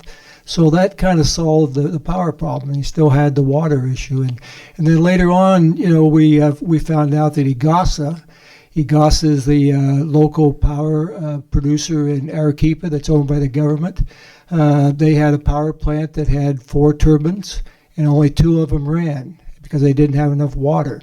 So we went and talked to Igasa and understood what these projects were. And they had projects for a long time, but the government did not fund them the money to do it. So, we got to talking to them. I got pretty excited about it because, here was a pretty unique opportunity to take water that had no water right and no use because this water during the snow melt and the rain would go all the way to the ocean. So here's a private company that could invest with the government to build a reservoir. They could make more power, and then if we could prove up the concentrator to be economic, we would use part of that water, approximately 40%. And what's also really neat about it is that the other 60% would be available for agriculture. So this was a unique solution, and it was a key sustainability project because here we had a new water source. The ministers were behind it because the agriculture minister brought more water for agriculture, and certainly Arequipa brought more benefits to Arequipa to reduce the flooding. So after understanding that, I went to Phelps Dodge and proposed that we do a pre-feasibility study, thinking that maybe we can figure out. That's perfect, because that was my next question. Okay. You also testified about the 2002 pre-feasibility study, which you just mentioned, and that in that study you assumed that the stability agreement would apply to the concentrator. Could you tell us a bit about the basis for that assumption in that study? Sure. From the very beginning, I believed it was stabilized, and for several reasons. The first one was it's a primary sulfide deposit. And primary sulfide generally has oxide, secondary sulfides, and primary. And the first two can be processed through leaching, and the third one can be processed only through flotation of concentrator. So, it didn't make sense that you're going to stabilize a process. You're stabilizing a deposit, a concession. The second one, it was clear the intent of the government when they sold it. At the time they had a leaching operation and they had a milling operation. Unfortunately, they didn't have the capital and to make that economic, and so the government was out to get a foreign company or another company to invest in this potential project, particularly the primary sulfide, where in their information they said it had resources of 600 million to 1 billion tons, so a very large deposit. So their intent clearly was to figure out how to grow this, and in doing so that they would stabilize this investment. Thirdly, if you look at the share purchase agreement between Cyprus and the government, Minero Peru, there's a couple things that stand out. One is on their balance sheet, they showed about $8 million of an asset for pre-stripping the sulfide. And secondly, there was 4 phases in the share purchase agreement. First 3 had to deal with optimizing, leaching, optimizing and expanding the leaching operation. And the 4th one was to build a concentrator. So again, it shows the intent of what the government wanted to do in the share purchase agreement. And again, there they talked about, you invest in this project, we will stabilize that investment. Because they had to. I mean, nobody was going to go in Peru in 94 without some type of stability agreement. The 4th one was they sued us. They sued us in 2001 for saying we did not meet the investment commitment, and because we didn't build a concentrator. And so through negotiations with the government, Minero Peru, we came to a settlement. They agreed we met the investment commitment. We agreed we would spend another $50 million on Cerro Verde operations. And even then they insisted that there was a clause in there that said Cerro Verde will continue to investigate how to figure out how to make the concentrator economic. And then lastly, it was in 2001 we expanded the crushing facility for the operation from 31,000 to 39,000 tons per day. And so we expanded it, and it didn't even come up in conversation for us, and particularly for me, that there's no question that other additional 8,000 tons would not be stabilized. I mean, it was part of the same operation, part of the same mine. So I think those are the reasons that I felt very strongly that the concentrator was stabilized. Thanks, Randy. Mr. Davenport, sorry. in your witness statements, you also testified about the additional efforts that you made in 2004 to obtain additional confirmation that the stability agreement would apply to the concentrator investment leading up to that investment. Can you tell us a bit about those efforts and also why they were so important for that investment? Yeah, I think it's important to understand the difference between a pre-feasibility and a feasibility study. A pre-feasibility usually has an accuracy around plus or minus 30%. A feasibility is much more detailed and generally has an accuracy around 15%. So when you go from pre-feas to feasibility study, there's due diligence you have to do. Obviously, you have to design a concentrator, but there's due diligence. And I was responsible for the due diligence of ensuring that the reinvestment of profit was available to us, and that if we built the concentrator, that it would be stabilized. And that was important to the cash flow. And so it was in 2003 and 4. This necessity for due diligence even became compounded because Congress was in the middle of trying to say, hey, we need to put royalties on the mining companies. There's an uptick in the commodity prices. Congress was talking about putting royalties because, these guys are making a lot of money. We should be getting some of that. So that made us miners in Peru very nervous. It certainly made Phelps Dodge nervous because they were contemplating maybe building an $850 million concentrator. And frankly, it made the ministries nervous. Toledo's administration at the time, because you had some congressmen saying, I don't care if these mining companies are stabilized. They're making a lot of money and we need to get some. And so obviously the administration and the ministry did not want that because that would stifle any future investment. If an investor came in and said, hey, I can't trust the government of Peru, they gave me a stability contract, now they're neglecting on it. And so it was clear because of that political climate, we felt we had to have some type of written confirmation that the concentrator would be stabilized. And I knew at the time, and it was pretty obvious, that, a minister, a mining minister or a finance minister, if they didn't have to, they're not going to go out on the limb and say, you build a concentrator, you're stabilized. They're not going to do that. They're a political signed position. There could be repercussions down the way that happens. As a matter of fact, the previous president was actually in jail at the time. And so minister's not going to do that. So it was clear to us that we had to follow a formal process to make sure we got that written guarantee or confidence that the concentrator would be stabilized. So in I don't know, probably around June 2004,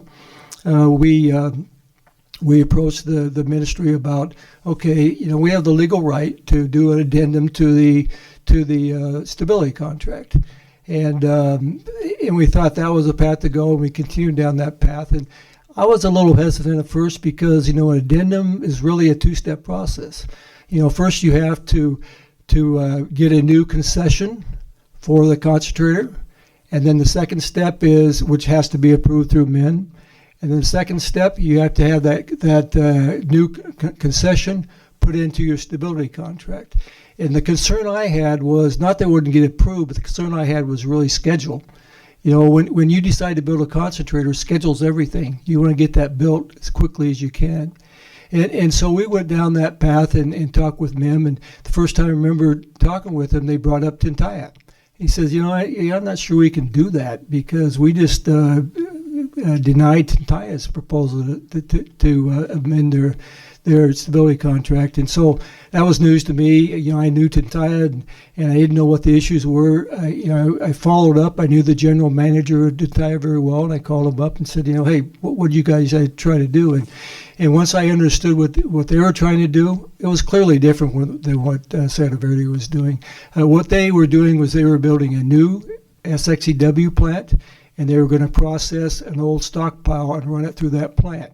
They already had an existing concentrator that was stabilized. And so they wanted a new stability agreement for the new SXEW and then put the concentrator into... Sorry.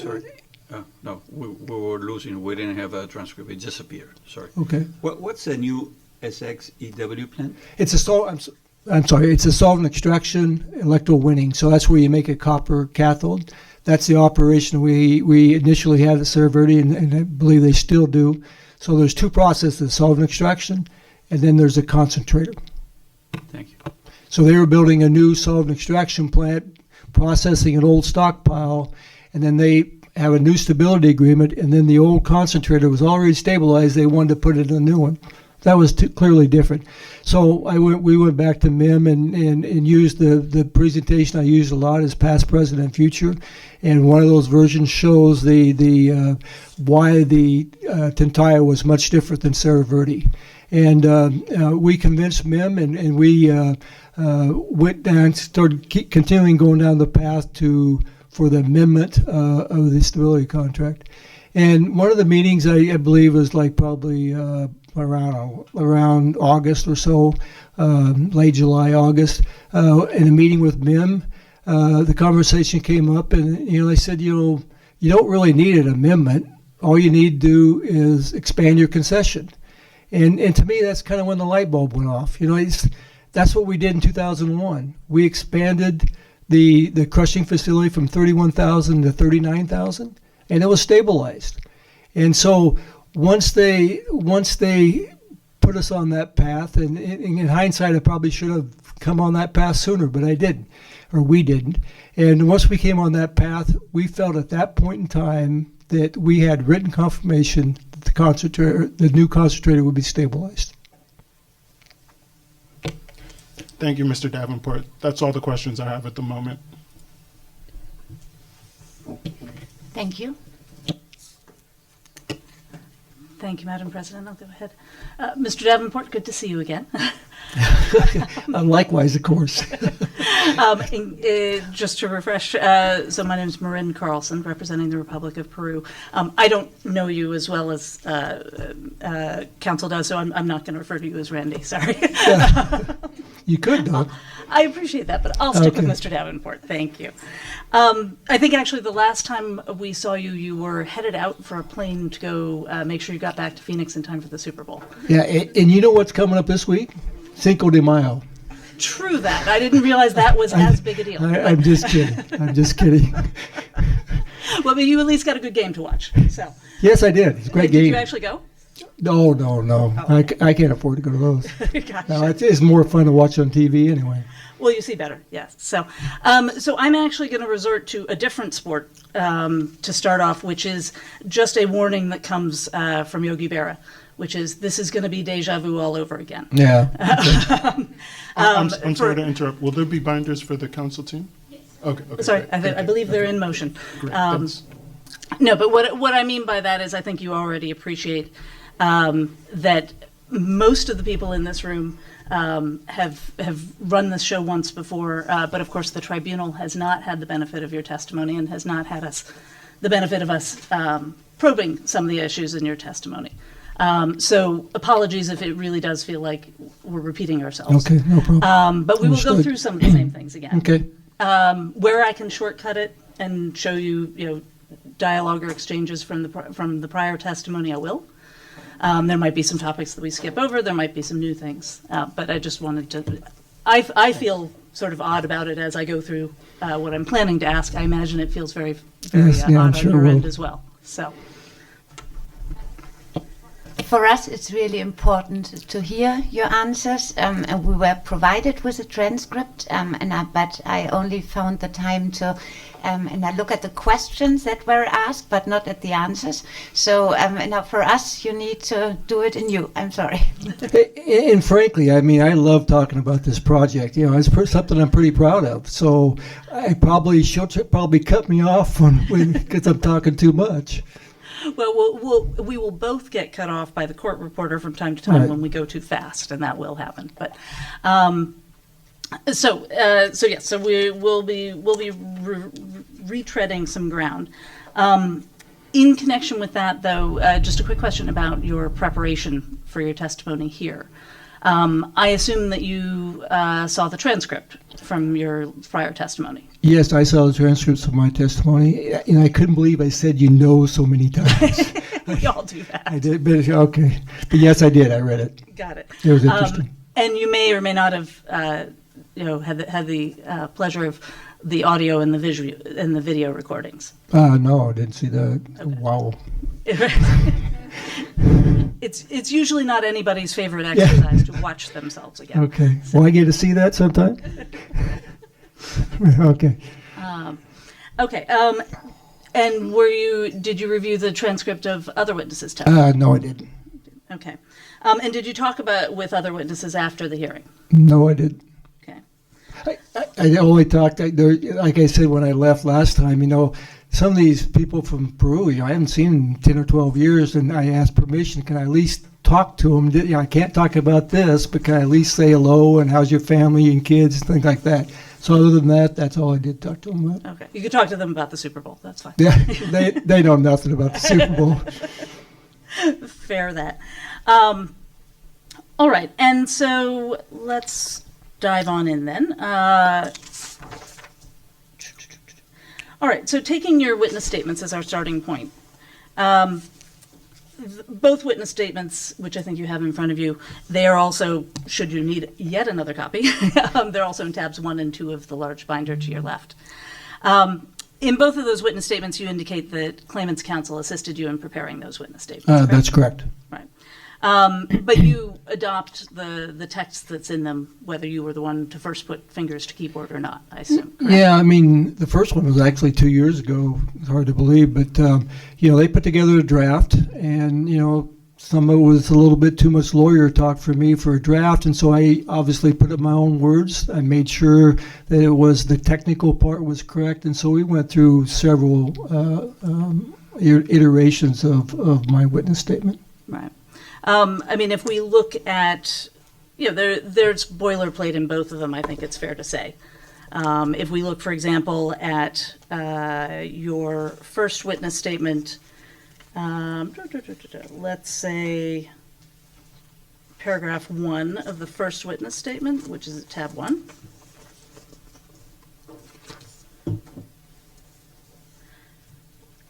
You talk about the fact that you confirm that the facts and matters you describe are within your own knowledge and that they're true, correct, and materially complete to the best of your recollection.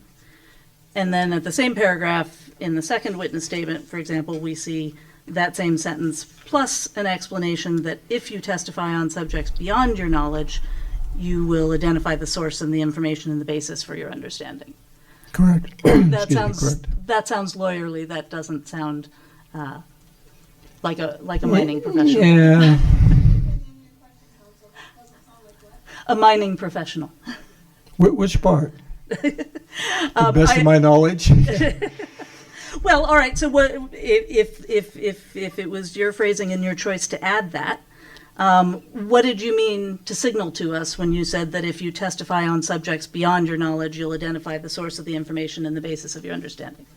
We're talking about when I testify on subjects beyond my personal knowledge, identify source that is based on my understanding. To the best of my knowledge, I believe this information is true. And your question is, I'm sorry? The sentence that begins whenever. That appears in the second witness statement, not the first one. I'm wondering why you chose to add it. Well, I think it was more along the lines, this happened 20 years ago. And when they first called me, I said, hey guys, I'll help if I can, but, I don't remember a lot.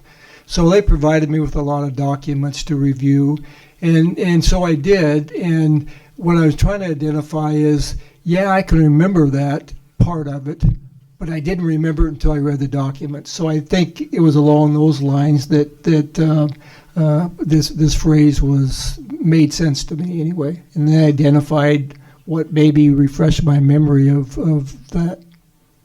Okay. The process you just described, though, was presumably when you were first contacted and asked to prepare a witness statement. Was that in 2020?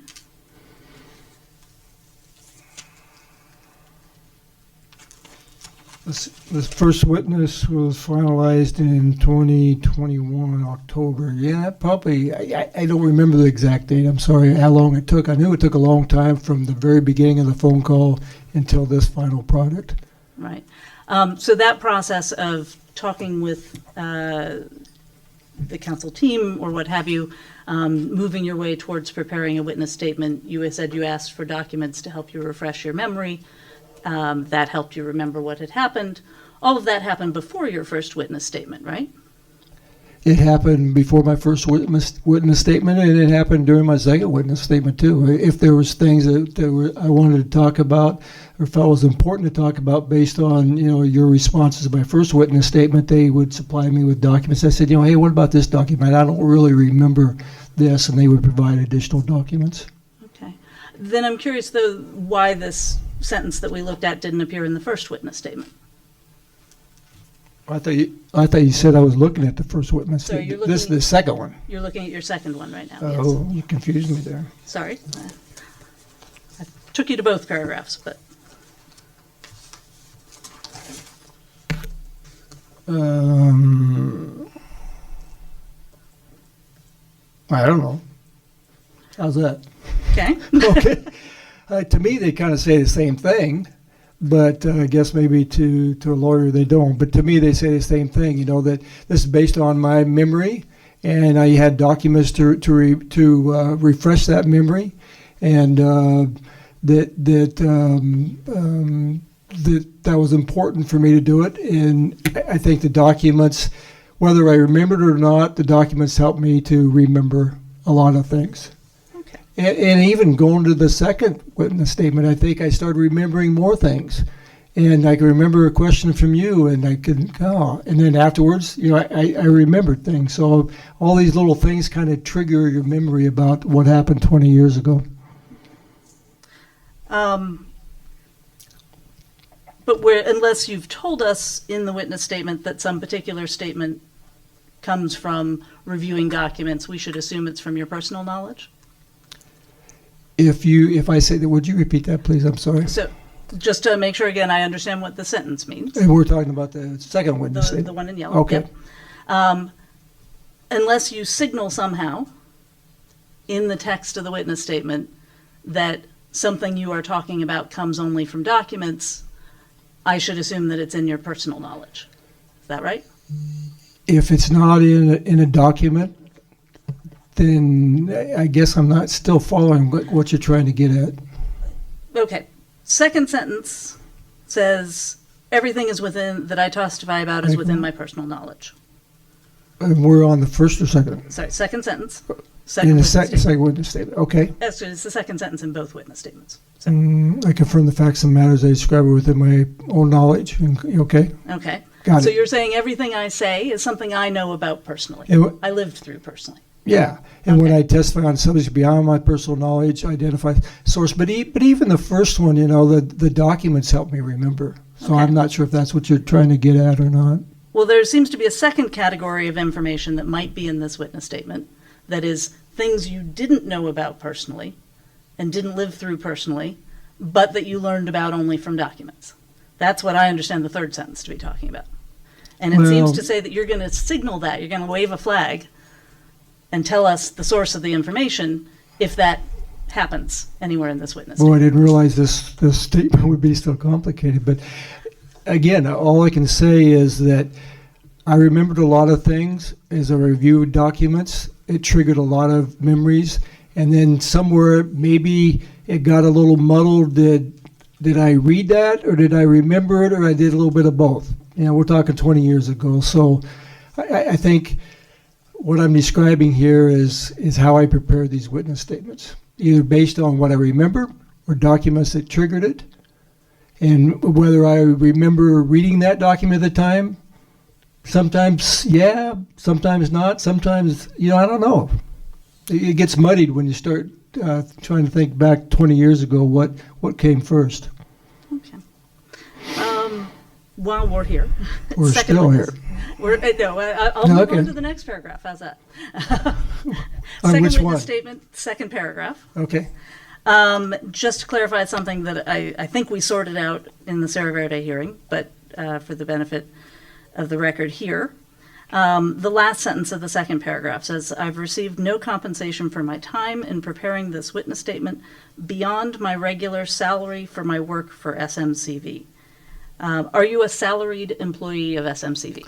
No, I'm not. The salary I'm talking about is my consultant, my consultant salary.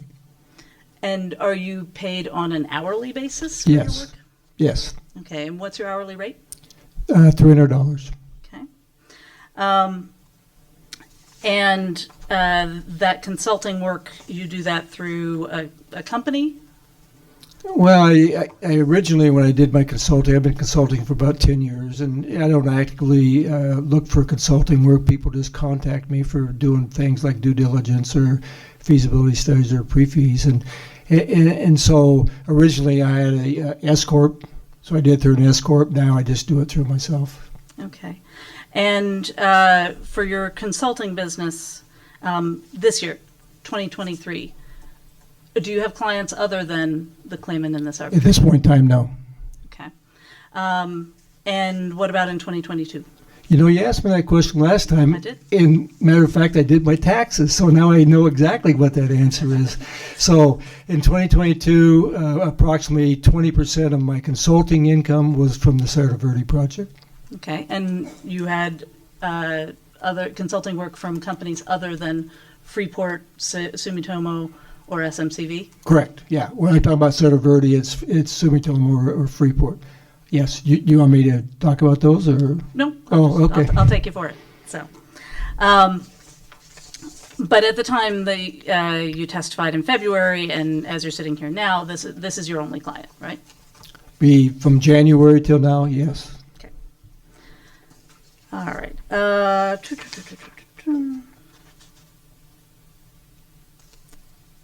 Okay.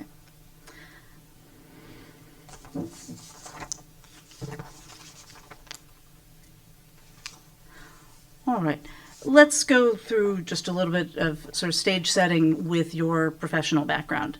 So you began working for Phelps Dodge in 1987, is that right? Correct. Okay. And that was 5 years after you got your BS degree. What was in the in-between years? I got out in 83. Back then, I had a TRSW computer and a dot matrix printer, and I typed out, it was over 100 letters to mining companies. And if you know the mining industry in 83, Phelps Dodge, the mines of Phelps Dodge were on strike, or they were shutting down. And so it was a very difficult time. And I even got letters from the people that eventually hired me in Phelps Dodge, and I couldn't find a mining job. I had a mining engineering degree and couldn't find one.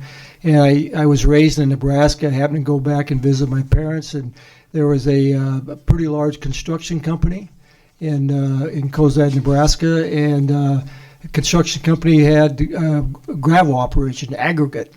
And I said, well, I never really thought that was mining, but he offered me a job, and I wasn't crazy about going back to my small hometown, but I did. A job's a job.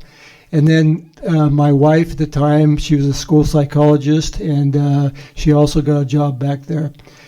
I was there, I don't know, about a year and a half or so, and I just wasn't, feeling like, I went to school, and now I'm kind of working a gravel pit. And so my wife had an opportunity to get a job in Morenci, Arizona. And she went for the interview as a school psychologist. In Morenci, Arizona, the Morenci mine is one of the largest mines in the world at that time. And so I said, I'll go and, maybe something will happen. So she started working. Nothing happened. So I actually went back to school to get a master's degree in teaching. And I actually started doing my student teaching. I was going to be a math teacher, and it's kind of fun. And I did a lot of substitute teaching, and why we had 2 little kids. And I was just about done with the teaching part of it, and the mine called me, and said, hey, want to come in for an interview, and so I went in for an interview, and they didn't really ask me too many tough questions, and it was almost like somebody kind of laid the path for me, and they eventually offered me a job, and at the time it was $30,000 a year, and a teacher's salary was, I don't know, like about 15, so it wasn't a real hard decision. So that's when I joined Phelps Dodge in 87 at Morenci. Okay. I actually realized I probably shouldn't have started down the path of your background, because I'm reminded that we are at 6 o'clock, and I know the tribunal said that they needed us to wrap up. So I'm happy to stop there, except can I just correct one, or check one date for the record? I think you said that you got your degree in 83, and I just wanted to check that against your witness statement, which says 82. Yeah, it was actually mid-semester, so it was in December of 82. Okay. And then I went another semester in graduate school, and I thought I was going to do something else. But so it was actually December of 82. Okay, thank you. I'm happy to stop there, Madam President. Thank you very much. So for today, you are released, and we will continue tomorrow morning at 9:30. And have a good night, not talking to anyone. I'm sorry about that, but that's the rule of the game. I'm kind of glad about that sometimes. You may have had to wait a whole day, but you got another lawyer-free evening. Any housekeeping matters, claimant? None from claimant, thank you. Thank you, respondent. None from respondent. Wait, hold on, let me double check that. Yes, none from respondent. Thank you. Then we wish you a good evening and see you tomorrow. Thank you.